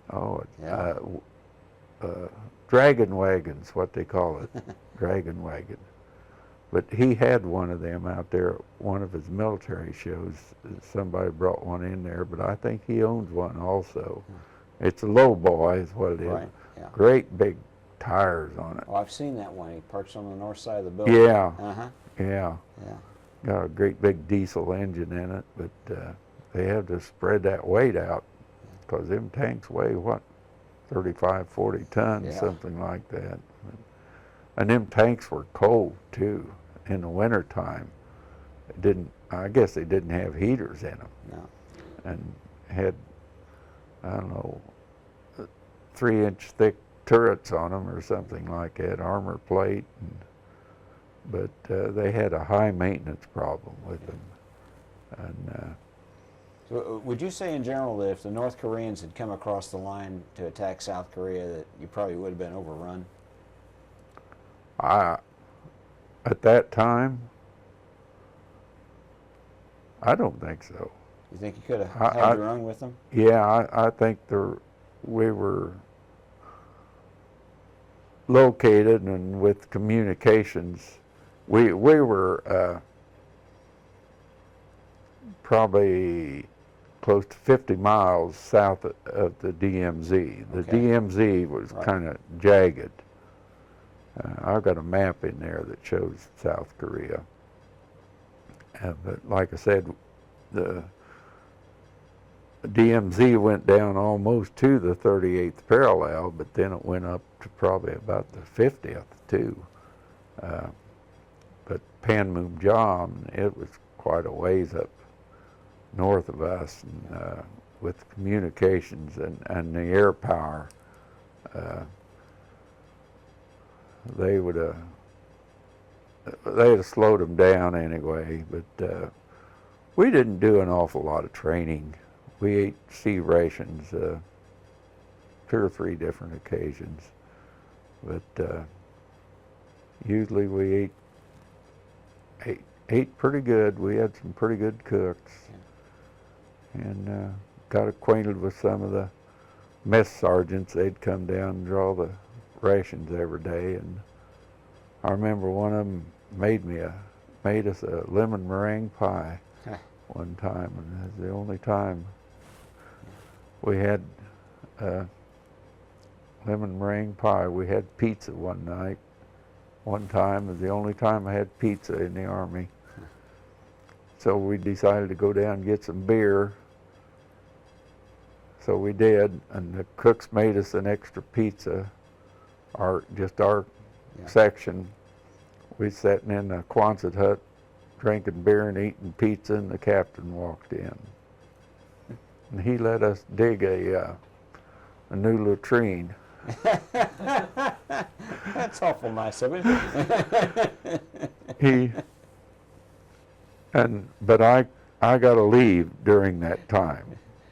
I'd put in for a R&R, and it came down during that time. And where they had started to dig a latrine, there had been one near there previously, and they were blasting. The ordnance company had come over there with dynamite, because it was just about solid rock, and they'd blasted the rock away, and we'd just shovel it out in the evening, a couple hours in the evening, and it wasn't very long that that latrine was oozing through that rock, and they decided to cover that up and dig in a different place, and they had that all done the time I got back from R&R. I went on R&R over Christmas of '56. Yeah. And I got an extended leave because a lot of them were on leave then, and we couldn't get back. Huh. My 7-day R&R ended up, I think, around 17 days or something. Wow, And, pretty good. Yeah, we flew over on a 119, C-119, and flew back on a C-124 Globemaster. Yeah. But, big airplane. yeah, but the 119 wasn't much fun. Yeah. The pilot told us, said, before we took off, said, according to the theory of flight, the airfoil, the wings, the horsepower of the engines, the weight this plane carries, said there's no possible way this plane can leave the ground. And after we started moving, I just about believed him, because we was up twice before he got off, finally. And he said, we're going to be flying over water 2/3 of the way, and he said, if one engine goes out, he said, you be ready to bail out, because there's only one way this plane's going, and that's down. And those were slow. They were a slow airplane.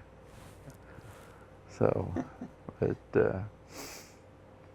I enjoyed my R&R. I went up to Mount Fuji at a Special Services hotel at Mount Fuji, and had a nice time up there. It was over Christmas, and I passed out up there.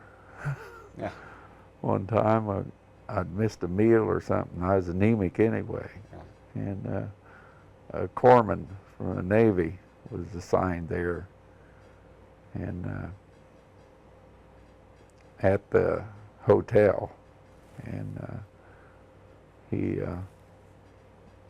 brought me around, but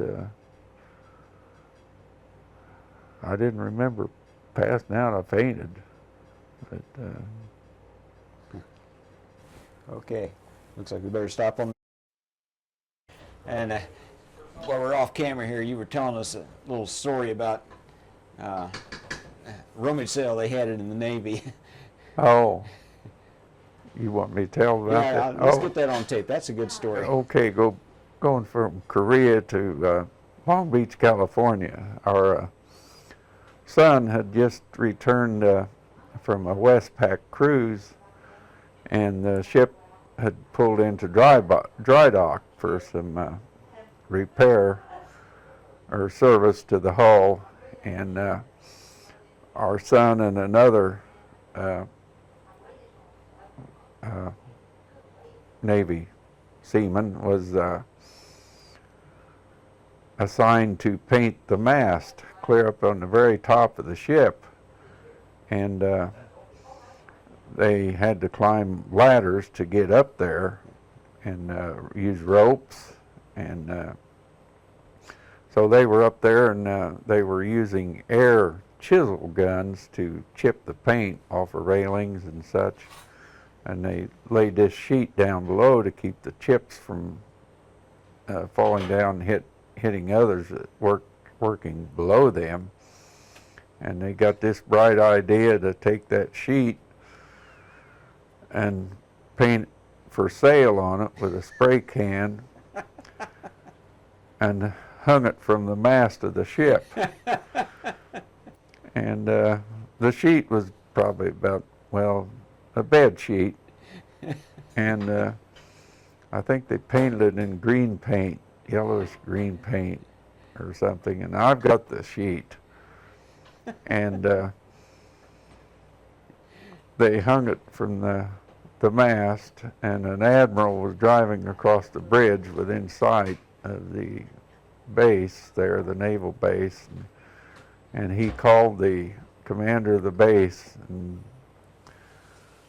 said that he wanted whoever's responsible for that to be punished or apprehended or whatever. And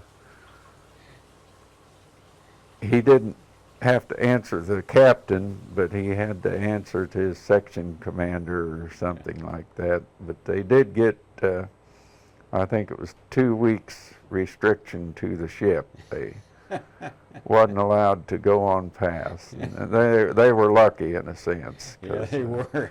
But it would have been something if somebody would have came in and wanted to make a bid on that ship.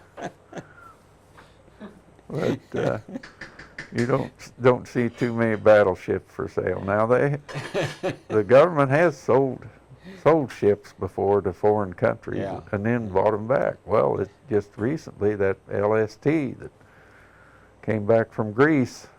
That's right. Still running. Not very good, but anyway, that's funny. But I want to get back to Korea. Well, okay, you were just finishing up R&R. Was there any more about your trip to Japan you wanted to? No, not much. I'd got a partial pay while I was over there because I run out of money. We was up at the hotel at Mount Fuji, and I didn't notice a sign they had on a bulletin board that said all R&Rs extended 2 days. And if I'd have saw that sign, I could have stayed there 2 more days. Yeah. I didn't have enough money to get back down to Yokohama and then get back up to Mount Fuji. And so I went back down to Yokohama, or Tokyo, I forget which now it was, but a bunch of us pooled our money together and went out New Year's Eve to a bar or something and just got drunk or drank beer. But and then later they gave us a partial pay of $10 while we were over there. And but it was over Christmas time and New Year's, and they just had so many people signed up for leaves besides the R&R. Right.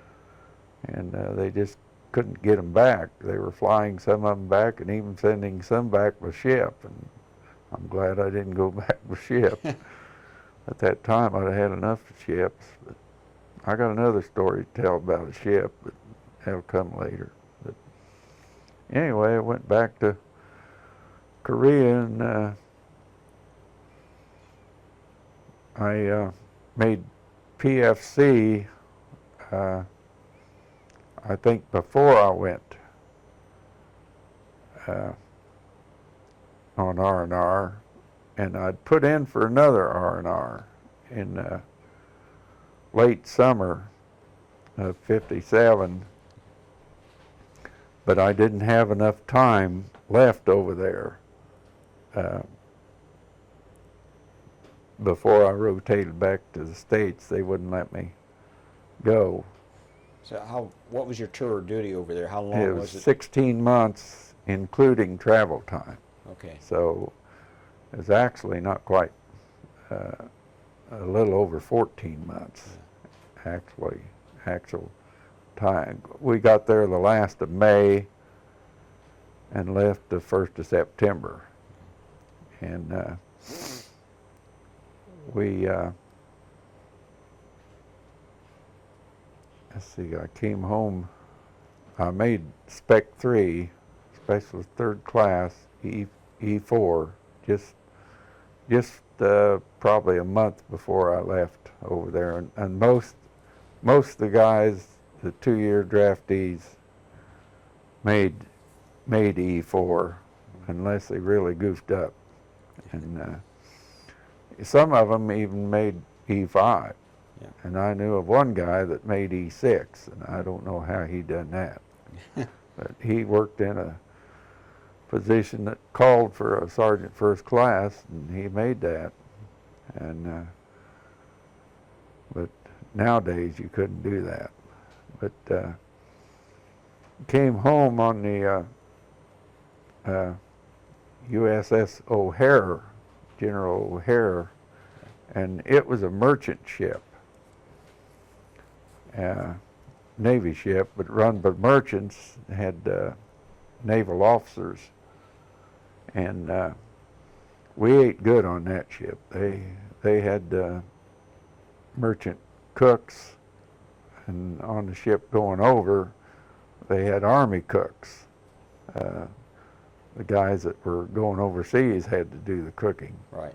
And I forgot to mention that going overseas, we had corned beef every day in one form or another. And some of it you couldn't cut with an axe. How often do you serve him corned beef these days? You could chew and chew and chew and never get that stuff. You could get the juices out of it, but we had it once when I was overseas, and they prepared it right, and it was pretty good. But we came back on the O'Hare, and I was assigned to guard duty. I forget what I done on the way, but I got a story to tell about this.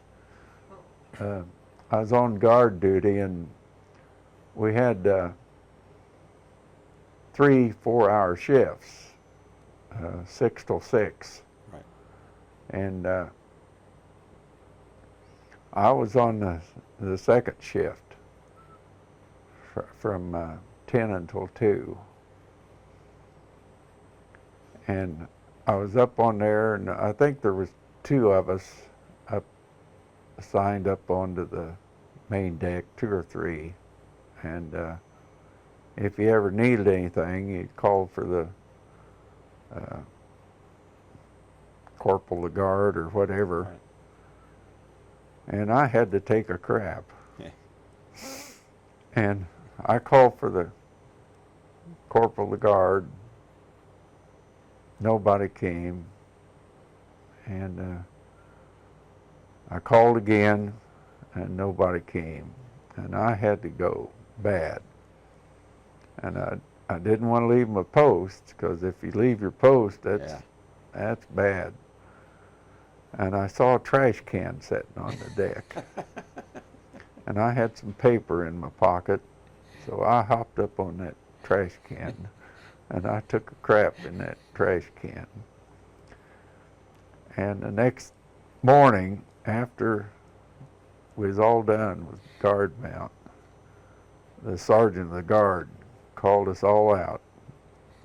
He said, "I want to know one thing." He said, "Who shit in the captain's can?" I never did fess up to that. But I just told my family about that recently. But even the guys I was with, they kept joking about that. I said, Gwaltney, was that you? Oh, no. But then That's funny. went back to, we went by way of Alaska. We stopped in Adak, Alaska just overnight, and I think he dropped off some supplies or took on some. And all we could see there was fog and a little bit of moss-covered hills. Yeah. And the pier there where the ship docked. And I think we was just there like 17 hours or something like that. And that was on the Aleutian Island chain. They had a naval base there. And then we went back to Fort Lewis, or I think it was, might have been, there was another camp there, I think it was Douglas or something, where we were released from there, and then I flew back to Chicago, and I was released from Chicago, discharged. Well, I wasn't discharged, I was released from active duty in Chicago. And I flew on a DC-3, which was an airliner from Chicago to Indianapolis. I remember it took 48 minutes, I think. Huh. And I think he said they got up to 6,000 feet, but they no more than got up there, and they started heading down. And as a coincidence, on September 2nd, I'm going to take another ride on a C-47, oh, really? Military version of a DC-3 up at Marion. Oh, for heaven's sake. There's one flying in there. They're having a fly-in cruise-in up there. And we have an old antique car, and we're going to take it up there. And they always have some kind of an airplane fly in there and taking people rides. But last year they had a C-54 in there, but nobody took a ride in it. They couldn't afford it. It cost over $400 to take a ride in it. But this one's a little cheaper. It's $100 and a quarter for about a half-hour ride. That's the most expensive airplane ride I'll ever take, probably. Well, I've taken one that costs more than that, but I got out. Marion to boot. Yeah, I got out of in about the middle of September in '57, and then I went into the active reserves here in Anderson. 316th Chemical Company, and Eugene McMahon was my company commander. He's still living here, and I see him occasionally. And I spent about a year and a half in the reserves, went to camp one year, and that was a waste of my time and the taxpayers' money because we didn't have the equipment. We had to freeload on other companies, and all they done was make smoke. The smoke screen, you know, they used a mixture of oil and water to make fog, I guess it was, with a generator of some sort. But it was up at Camp McCoy, Wisconsin, and I was ready to go to camp again, and it would have been in '59, but I told the captain, I said, I'm getting married in September. I said, and I can't afford to take 2 vacations, or they won't let me off work that long to take a honeymoon plus a camp. And so he let me out. They let me out of the active reserves. Then I was in inactive reserve for 2 years. And then I got discharged.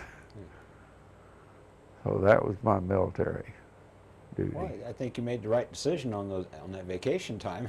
Yeah, so far, so far. Well, this might be a good time to interject that. Tell me how you met Laura, and first of all, what's her maiden name? Her maiden name, her first name Laura, and Lee Shaul, S-H-A-U-L. Okay.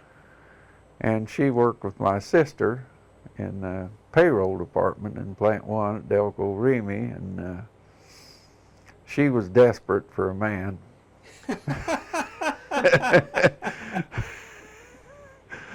But she ended up with me. But like I said, I'd introduced my sister to her husband. We were poker players together, yeah. and we worked together. And my wife and my sister worked in the same office, and everybody was wanting to fix Laura Lee up with somebody. And she was bashful. She got over that. But anyway, we went out on a blind date with my sister and her husband. She was married at the time, and we went over to Newcastle, went to see a movie, and went out to eat, and we started dating,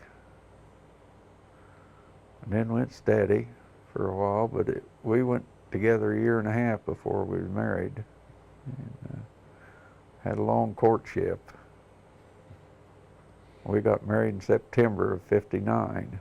Then we met in January of '58. So, as a coincidence, my older brother got married 2 weeks, or met his wife 2 weeks after we met, and they got married 2 weeks after we did.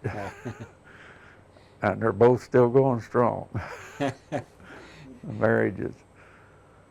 And we have a son, and they have a son. They were married the same year that our 25th wedding anniversary was.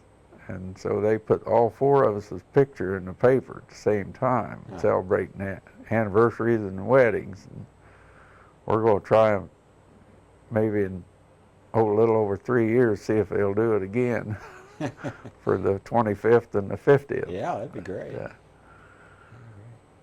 But anyway, she worked there in Delco until we started having children. Well, she went back to work after the first child, and then after we lost the baby girl, she got pregnant before her leave was up. With Mark in there. And so she just decided to quit then. So that ended her career at Delco Remy in 1963. And she's worked a couple other jobs. She done some typing for a furniture store at home for a while. And then she started working at National City Bank. In what year? 74. 74. Worked there 28 years part-time. And they wanted her to work full-time on more than one occasion, but she wouldn't do it. She's raising the kids part of the time. But she just retired 5 years ago, and I retired 13 years ago from Remy. I worked there 41 years, well, I was there 41 years. Some people say I didn't work there that long, but... Well, I'll tell you what. I need you for a moment here.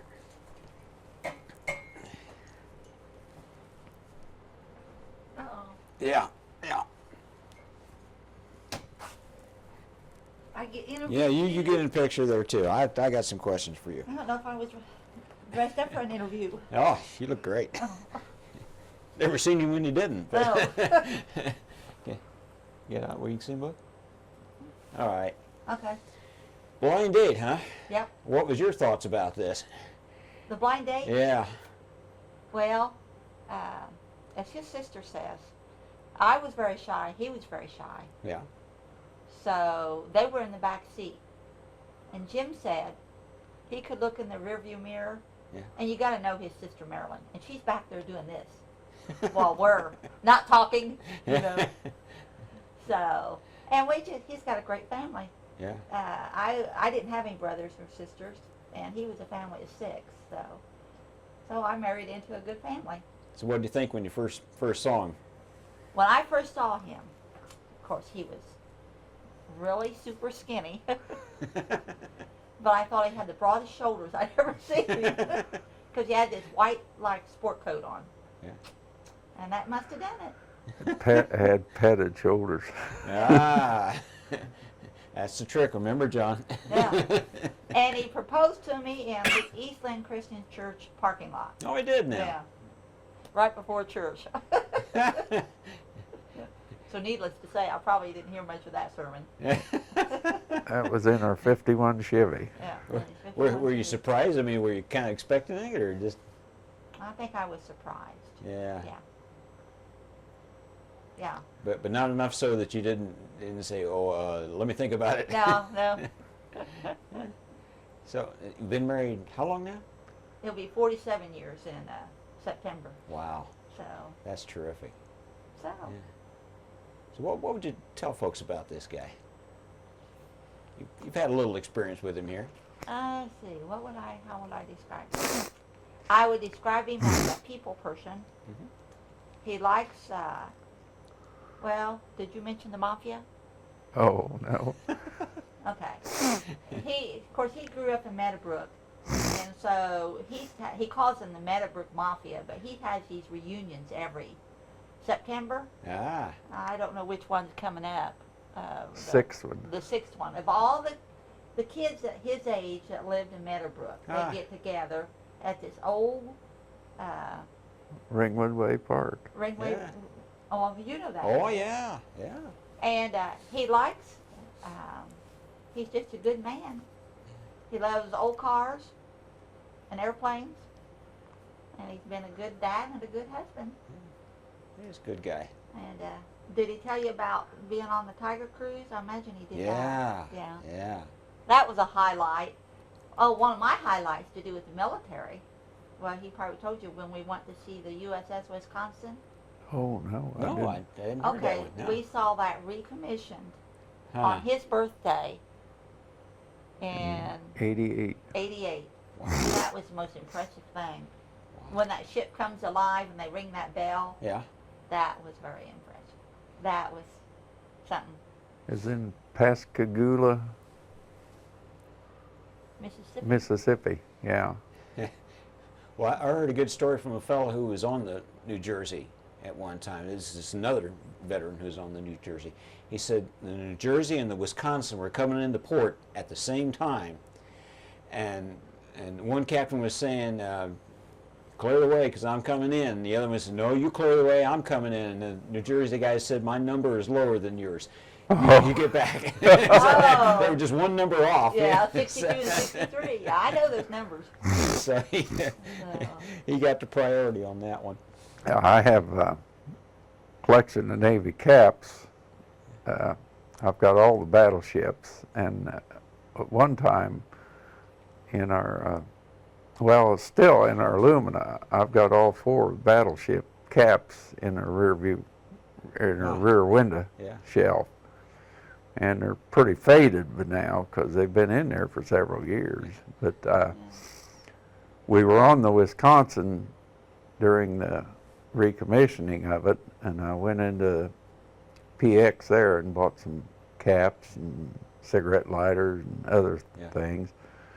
And I knew a fella that was on the Missouri when they recommissioned it. Yeah. And he got me some stuff.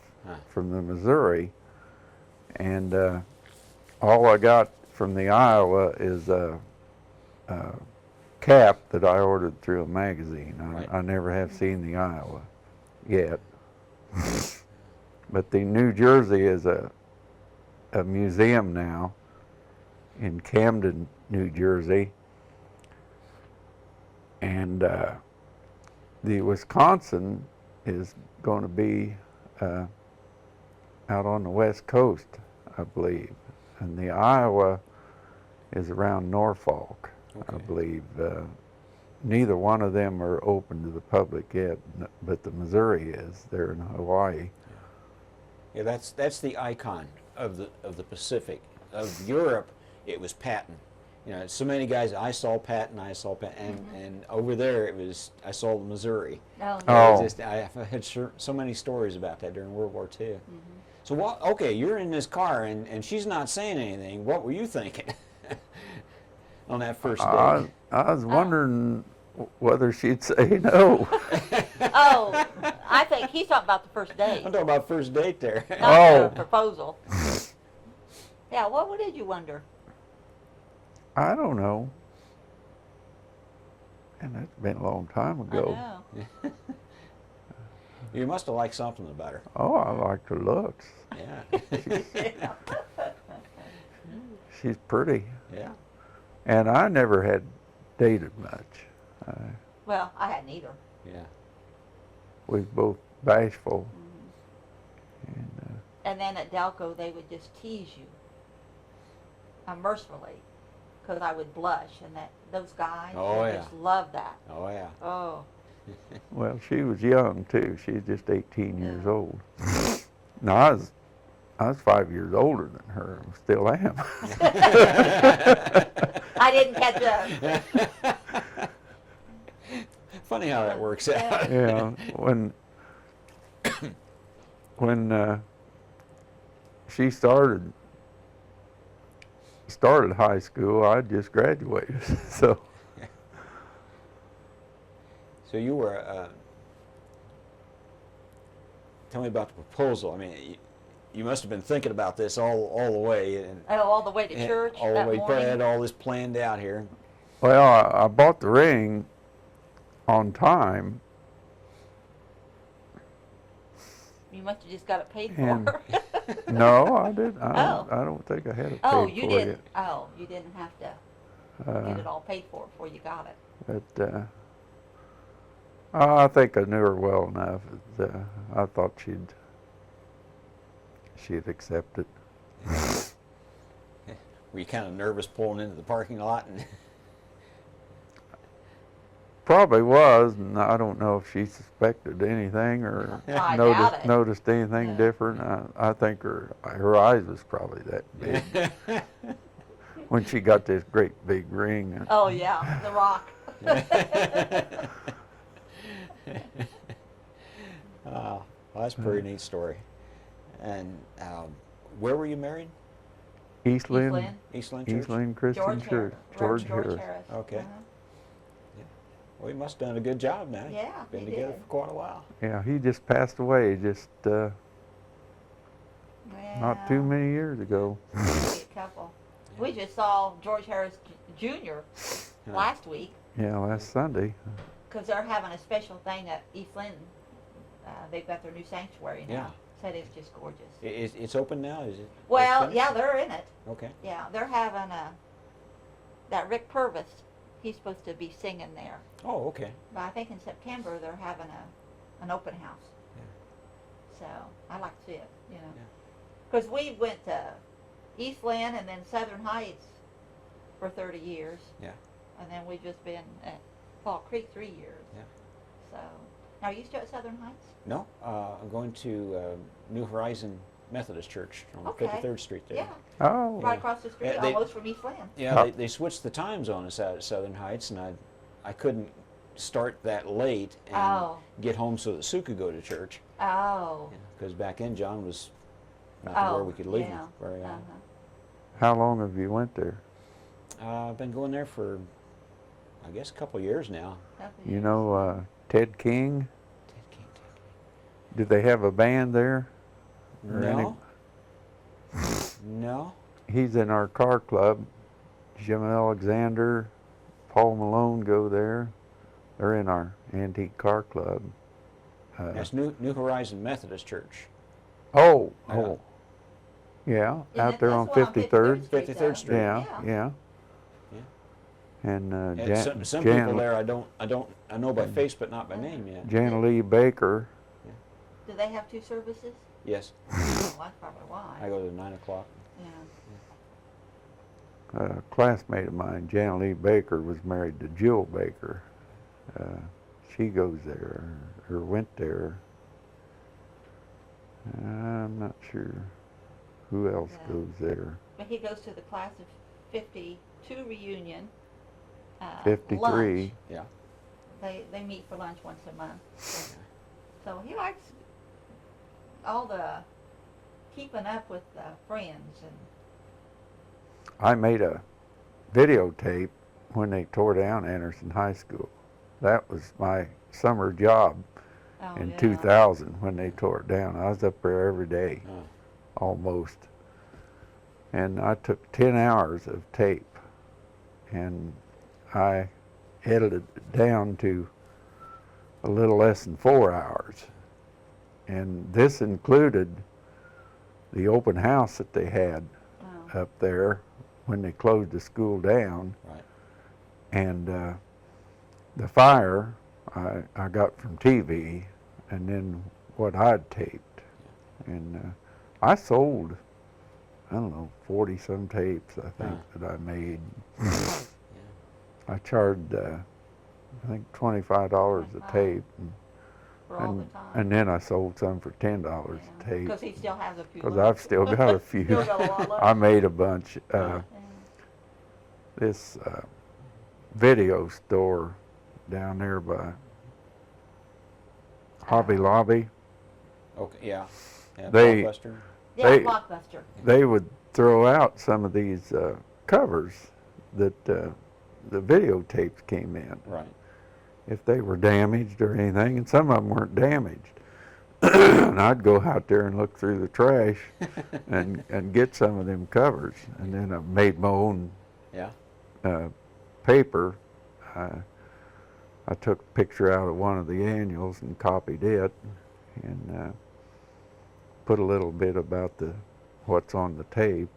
And it's pretty neat. If you went to Anderson while they were tearing it down, it revealed some of the sections of the high school that had been remodeled Yeah. and stuff, and that I never knew was there. I hadn't thought about Or that. That would had, have covered a lot of that, wouldn't it? Yeah, and I'd always thought there was a swimming pool down in under what was considered the girls' gym at one time, but there wasn't. There was a swimming pool in the high school, and it was in under my home room, but it was a very small one.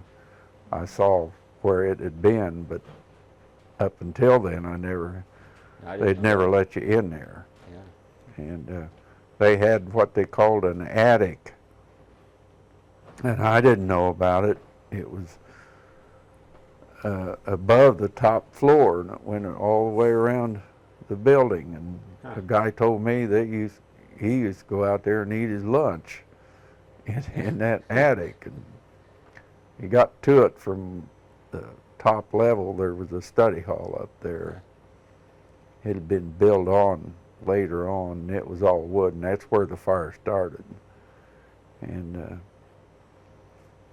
but that school, it had been gutted there. The old section, the walls was so much heat and everything. They never could have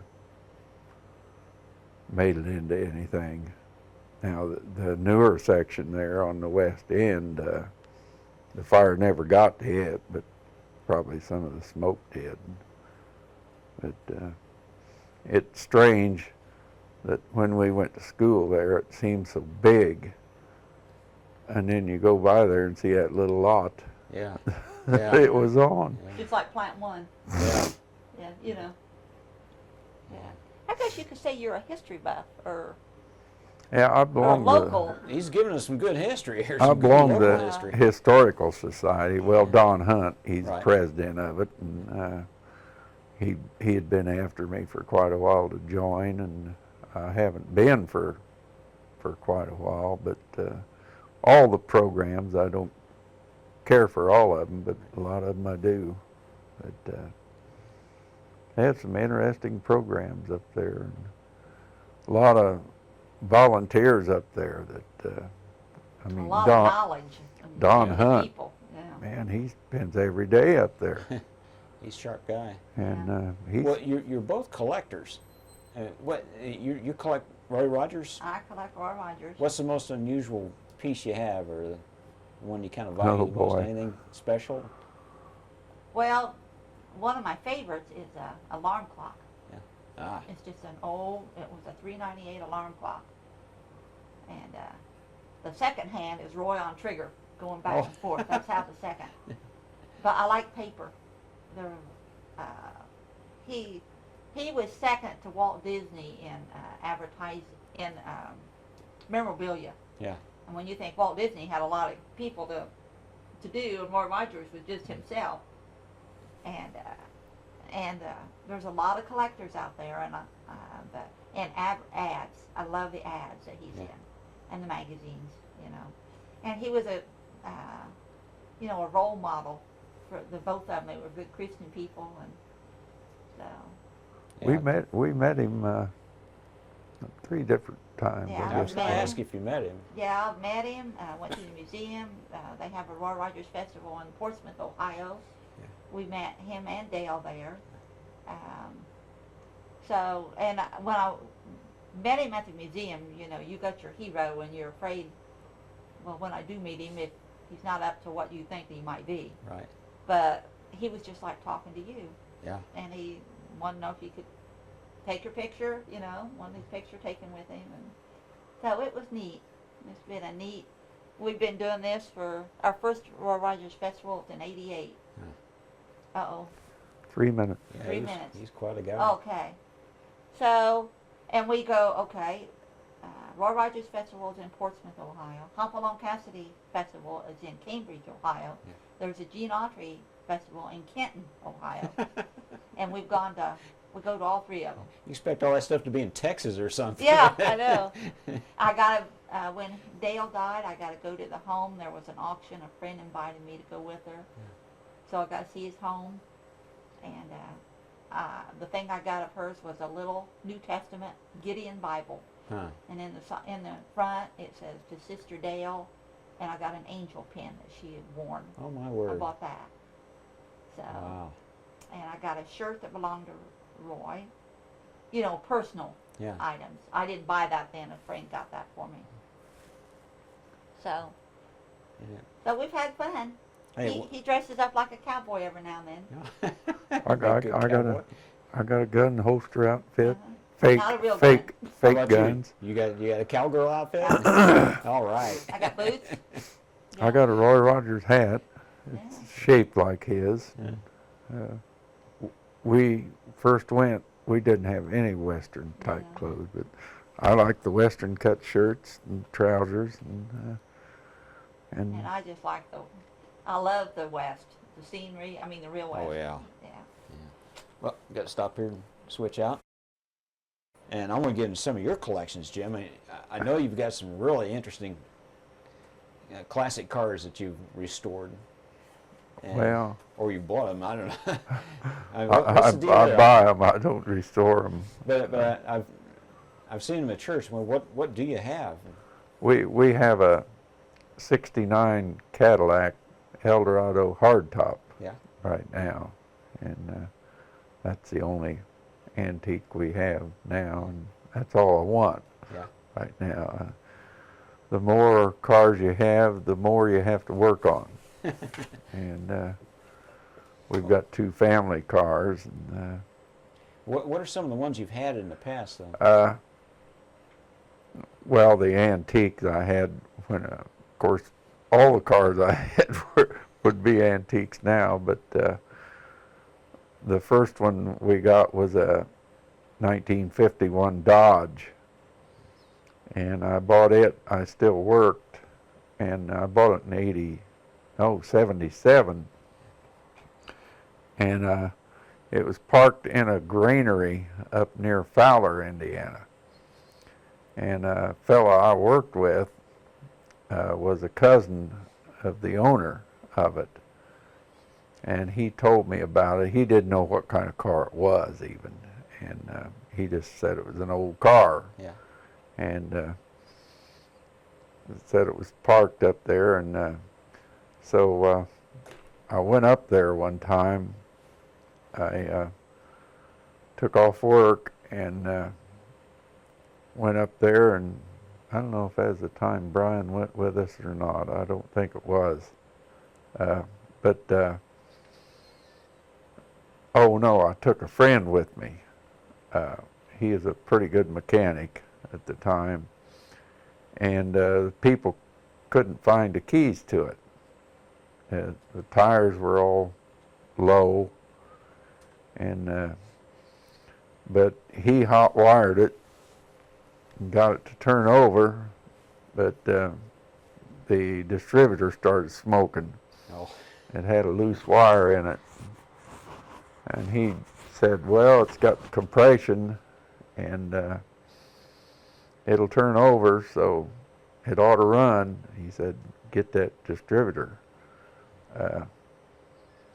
taken care of. And so I decided then I'd buy it, and as a couple months later or so, before I could arrange to go up and get it, and I borrowed a friend of mine's truck and another friend's trailer, and we went up there, and my son, oldest son, he played hooky from school. He wanted to go with me, and we went up there, and that man had a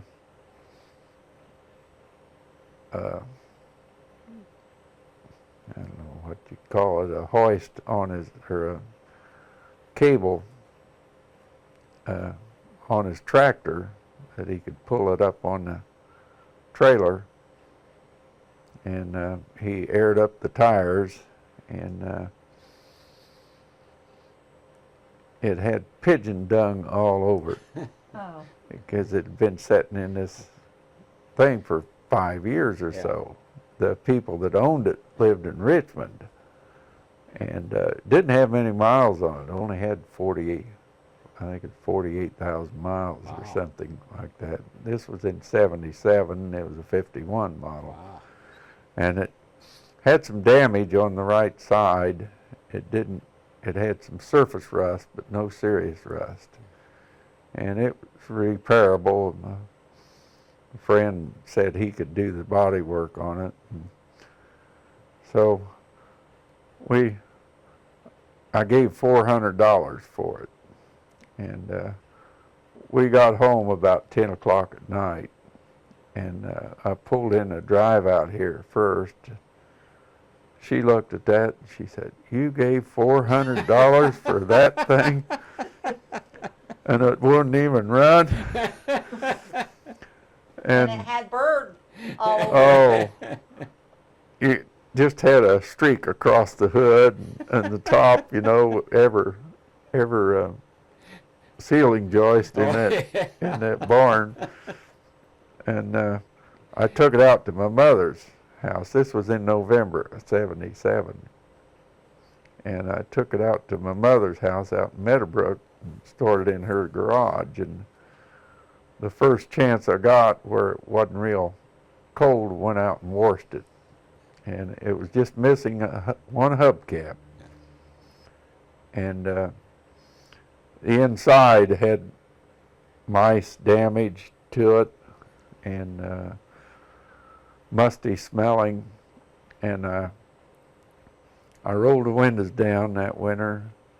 I took the bumpers off of it, and took them down to have them chromed, re-chromed.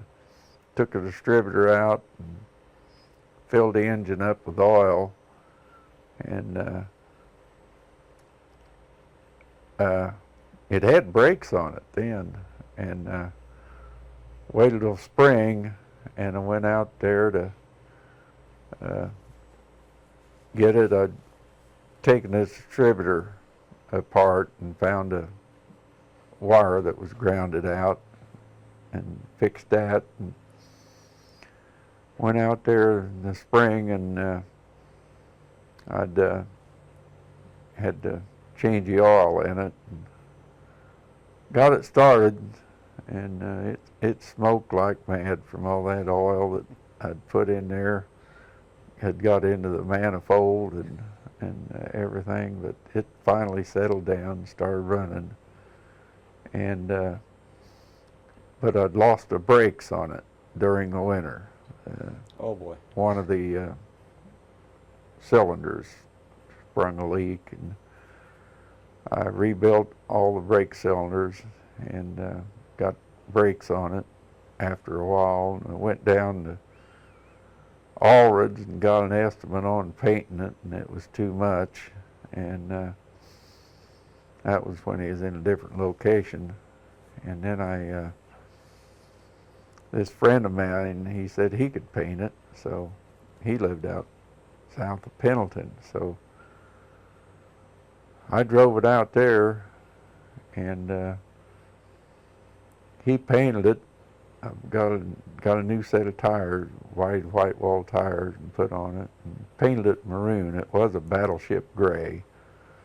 Painted it maroon, and got some seat covers for it, and got a new floor mat, and it looked pretty nice. I ended up getting a lot of aftermarket accessories to put on. I got a sun visor and spotlights and all kinds of horns and everything, but it's a four-door sedan, and just a plain Jane, you know. And I bought another parts car just like it that had a radio in it. I bought it to get the radio and the clock out of it. And the clock still worked. The radio didn't, but I had it repaired. But in the meantime, while I was doing all this, I wanted something to drive, so I bought a 41 Cadillac, because I'd had one when I was in high school, and it was my daily driver then. And we went down to Paoli, Indiana, and bought this 41 Cadillac, and it was a body style I wasn't familiar with, and it was about 150 miles down there. It was a pretty long drive, and we made it back. It was a good running car then, but that was 1978. In the summer of 78, and I finished up the Dodge in November of 78. And had them both at the same time. The Cadillac was pretty original. It had been repainted a few years before, and but it originally it came from Philadelphia, and I traced all the history on both of them, clear back to when it was built. And I had the Dodge. I sold it in '86 while I was on the Tiger Cruise. I sold it, and I let a fella use it. I mentioned something to him. I said, I ought to sell one of my cars. And he was interested in the Dodge.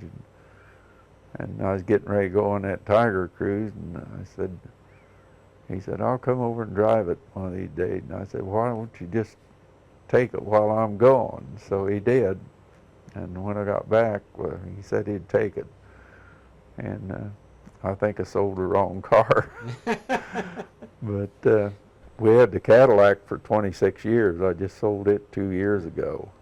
And I didn't want to sell it. The fellow kept pestering me, and we went to a car show up at Marion or Fairmount, and he asked me what I wanted for it, and I said I don't want to sell it. And he kept pestering me, and I quoted him a price, and he said I'll come out and look at it. And he come out a day or two, and I couldn't even get it started. The battery wasn't any good. Yeah. And he said he'd take it. Huh. So I went and bought a new battery, and then I was without an old car for, oh, that was in September. And then in November, we bought this 69. I looked at a couple other cars, but one of them I looked at is still for sale. Well, the guy still got it. It might not be for sale. It's a 70 Ford station wagon. You might have seen it out on 53rd Street, just east of The racetrack. or just Yeah. Uh-huh. west of the racetrack. It's yellow. Yeah. Real nice car, nice looking. Yeah, I know what you mean. It had some pretty serious motor damage. This guy's got an Edsel for sale over here. I Yeah. just seen that Yeah. just last weekend. Now, is there? You've collected a lot of things. Is there anything that you wish you could have that is out there in the That I don't have. that you don't have? The things to collect? I wish I had a 41 Cadillac 60 Special. Yeah. I think it's the His most favorite. Yeah. it's the most beautiful car ever made. They haven't made anything better looking since, as far as I'm concerned. As far as I'm concerned, they haven't made a nice looking car since the early 70s. The 71, 72 Monte Carlo was the best looking car. Yeah. They haven't made anything better looking since. They all look like a jelly bean. That's a good description. They are. They're just shaped like a jelly bean. I know they're more aerodynamic, and they're more economical and everything. This Cadillac, I'm lucky if I get 10 miles a gallon in it, and I got to burn premium gas in it. Yeah. But it rides nice. Yeah. It's got a 375 horse engine in it, front wheel drive, and not a real heavy car. Well, it probably weighs 2 tons, but I grew up with Chryslers. My dad would go down to the Chrysler dealer and he'd say, "Oh, I got this car for you." Well, okay, I'll take a look at it. But I got to test drive it. He'd take it home and pull it into the garage, and if he could close the garage door, Yeah. he'd buy it. But they were making them so long, he got to Yeah. where he couldn't buy Yeah. the cars. That's well, like this one. this one, well, I've got some stuff at the end of the garage too, Yeah. and I've got a board set there, and when the front tire hits it, I stop, and I can just barely get the garage door down. And the Cadillac, I had quite a bit of room in it, but when we had the 2 cars, I stored them away from home during the winter, and I had trouble finding storage space. I'd get a place and I'd have it a year, maybe 2 years, and I'd lose it. People sell the place or something, and then I rented this one garage off a widow lady, probably 8 or 10 years, probably kept a Cadillac after I sold a Dodge, and then she moved away to Illinois and sold the place, so I lost that. And that was one of them short garages that they'd build a lean-to on the back, and I backed the car in there, and and the driveway was on an angle to the garage. Oh, good grief. It was fun backing that car in, because I took the battery out Yeah. during the winter. But I collect them die-cast cars. I got some Franklin Danbury Mint cars at 1/24th scale, the expensive ones. But I like the 1/18th scale die-cast, and I've got over 100 of them.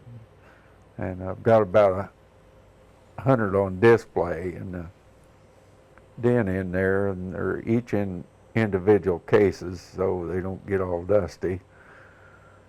And Somewhere along the way, you should have collected some warehouse space. yeah, That's why our house well, looks like it I've does. run out of wall space in there, and she let me keep one of them in the living room here. It's on the shelf behind you. It's one of the Danbury Mint cars, but most of the 1/18 scales are inexpensive. You used to be able to buy them for $10 a piece, but now in Chinese people's getting wise. They're charging $50 for them now, but they're putting more detail in them, and they are nice cars. You collect those tags, those little. Yeah, remember the DAV license plate Yeah, tags? uh-huh. I collect those Yeah. just from Indiana. Right. Postcards. And Anderson related postcards I collect. I've got a fair collection of those. I just bought a collection off of my cousin's aunt. No relation to me, but it's her aunt. And she had to move in an assisted living place and had to downsize, and she had a pretty fair collection of Anderson postcards. And I had some of them, but she had a lot that I didn't have. But Well, from your wild days in Meadowbrook, you've seen a good portion of the world and done a lot of interesting things. Is there anything you never quite got around to doing that you wished you could have done? I'd like to go to Australia. Australia. Yeah, I've always wanted to go to I thought you Australia was gonna or say Alaska. Alaska. Or Alaska. Alaska's what I thought he was Yeah. going to say. But Australia just seemed. Our son was in the Navy. On one of his cruises, they made 7 ports in Alaska or in Australia, and he took his bicycle on the ship, and he rode his bike in Australia. That'd be interesting. And but I don't know. It's just a place I'd like to see.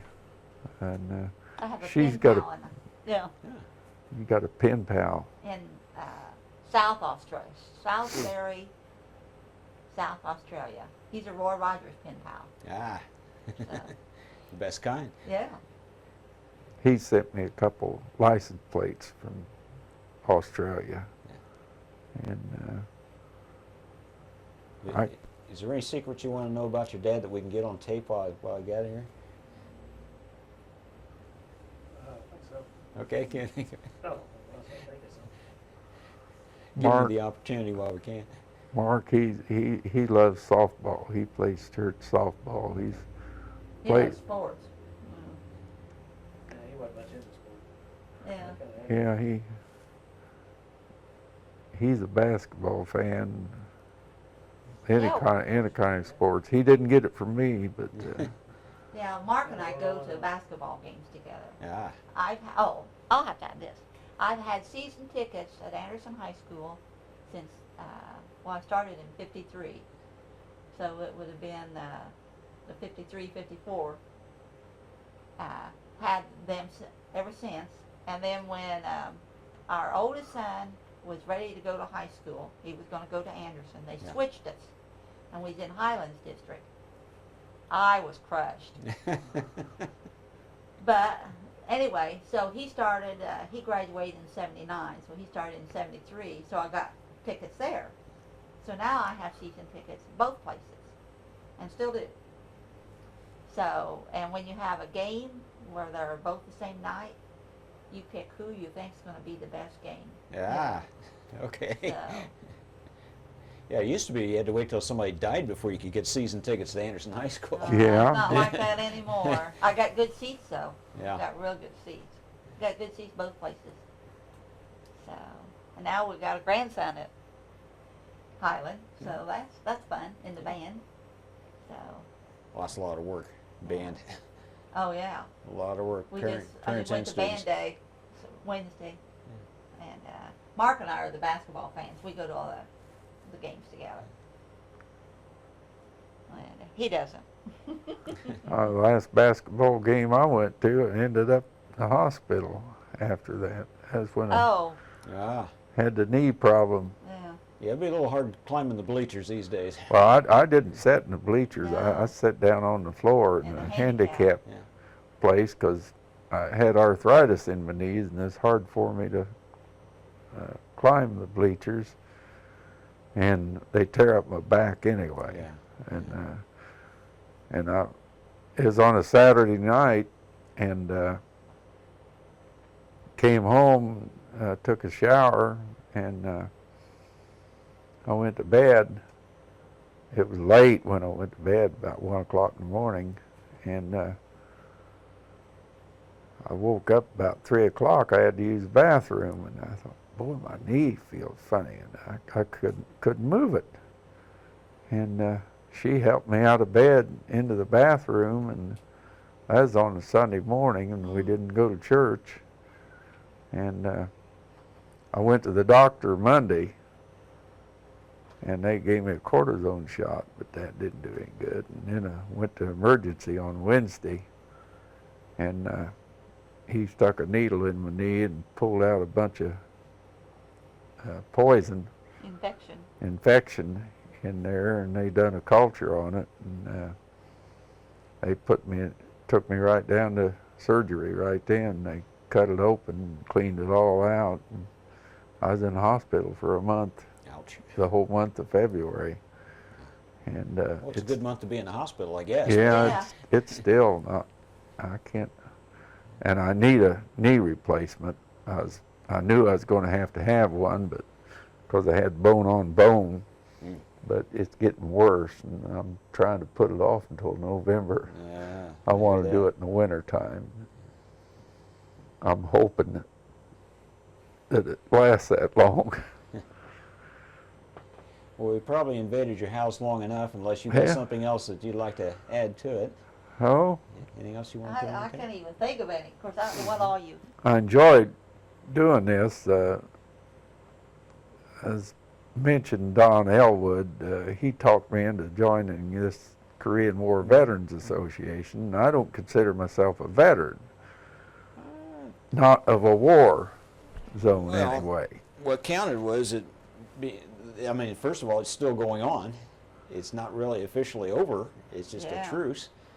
And Yeah. the fact that you were there during that time maintaining Uh-huh. that truce meant a lot. But like for the VFW or anything, I don't qualify for the time periods for that. And most of these guys in that Korean War Veterans Association was in during the conflict, maybe not in Korea, but in the service at that time, and I feel kind of awkward there, but I joined mainly for his benefit. I think Don's a pretty nice guy, and he's real enthused. Yes, I mean, he he's is. gung-ho on that. And Well, I knew a couple of fellas there, too. So, Well, I got one more job for you. what's that? We always ask our veterans to say a few words for posterity. You got any personal words of wisdom or personal philosophy you'd like to share with folks? No, I can't think of anything. I think I think military would be a good experience for anybody as far as discipline and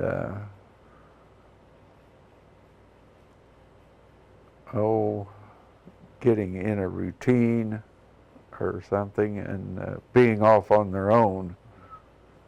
I think it's good for that, and besides, the pay is a lot better than it was when I was in. They pay pretty good now, I guess. I made $78 a month when I went in.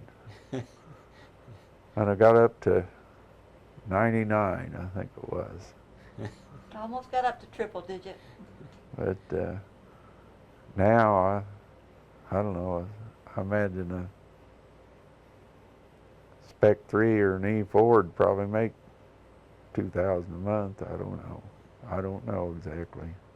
I know I went down here to the recruiter and talked to him, one of them, when they had Veterans Day.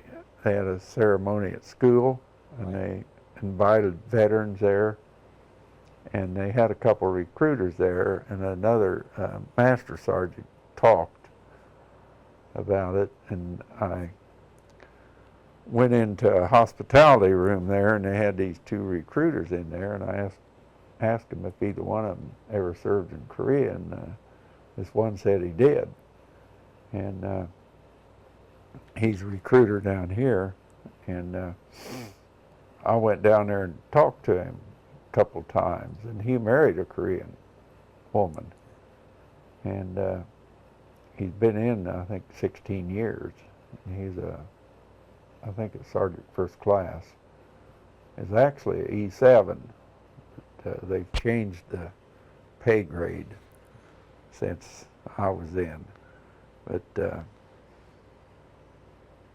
he showed me some pictures of how it looked when he was there. It was in the 90s, and I showed him some pictures of how it was when I was there, but he was in a camp just over a hill from where I was at, and I enjoyed talking to him, but I'd like to get some copies of his pictures.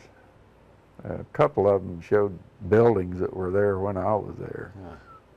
But, and this Yisan down here, they were going to go to Korea here, take a vacation, go over there, I think it was last year or year before, just before they started having problems over there, and they decided not to. Probably not so the best time. She still got some family over there. Well, it's an interesting country. Yeah, it's hilly and sultry, and they have the monsoon season and cold weather, rain, but at certain times of the year it's beautiful.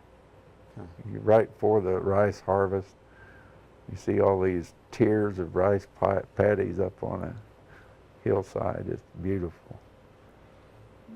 You get out away from military installations, and back then, of course, they just had grass huts, more or less, grass roofs and cardboard walls and made out of sticks, and of course everything was blown up during a war, you know. There wasn't much left standing. Well, Specialist Gwaltney, I want to thank you for this You're interview and welcome. for your service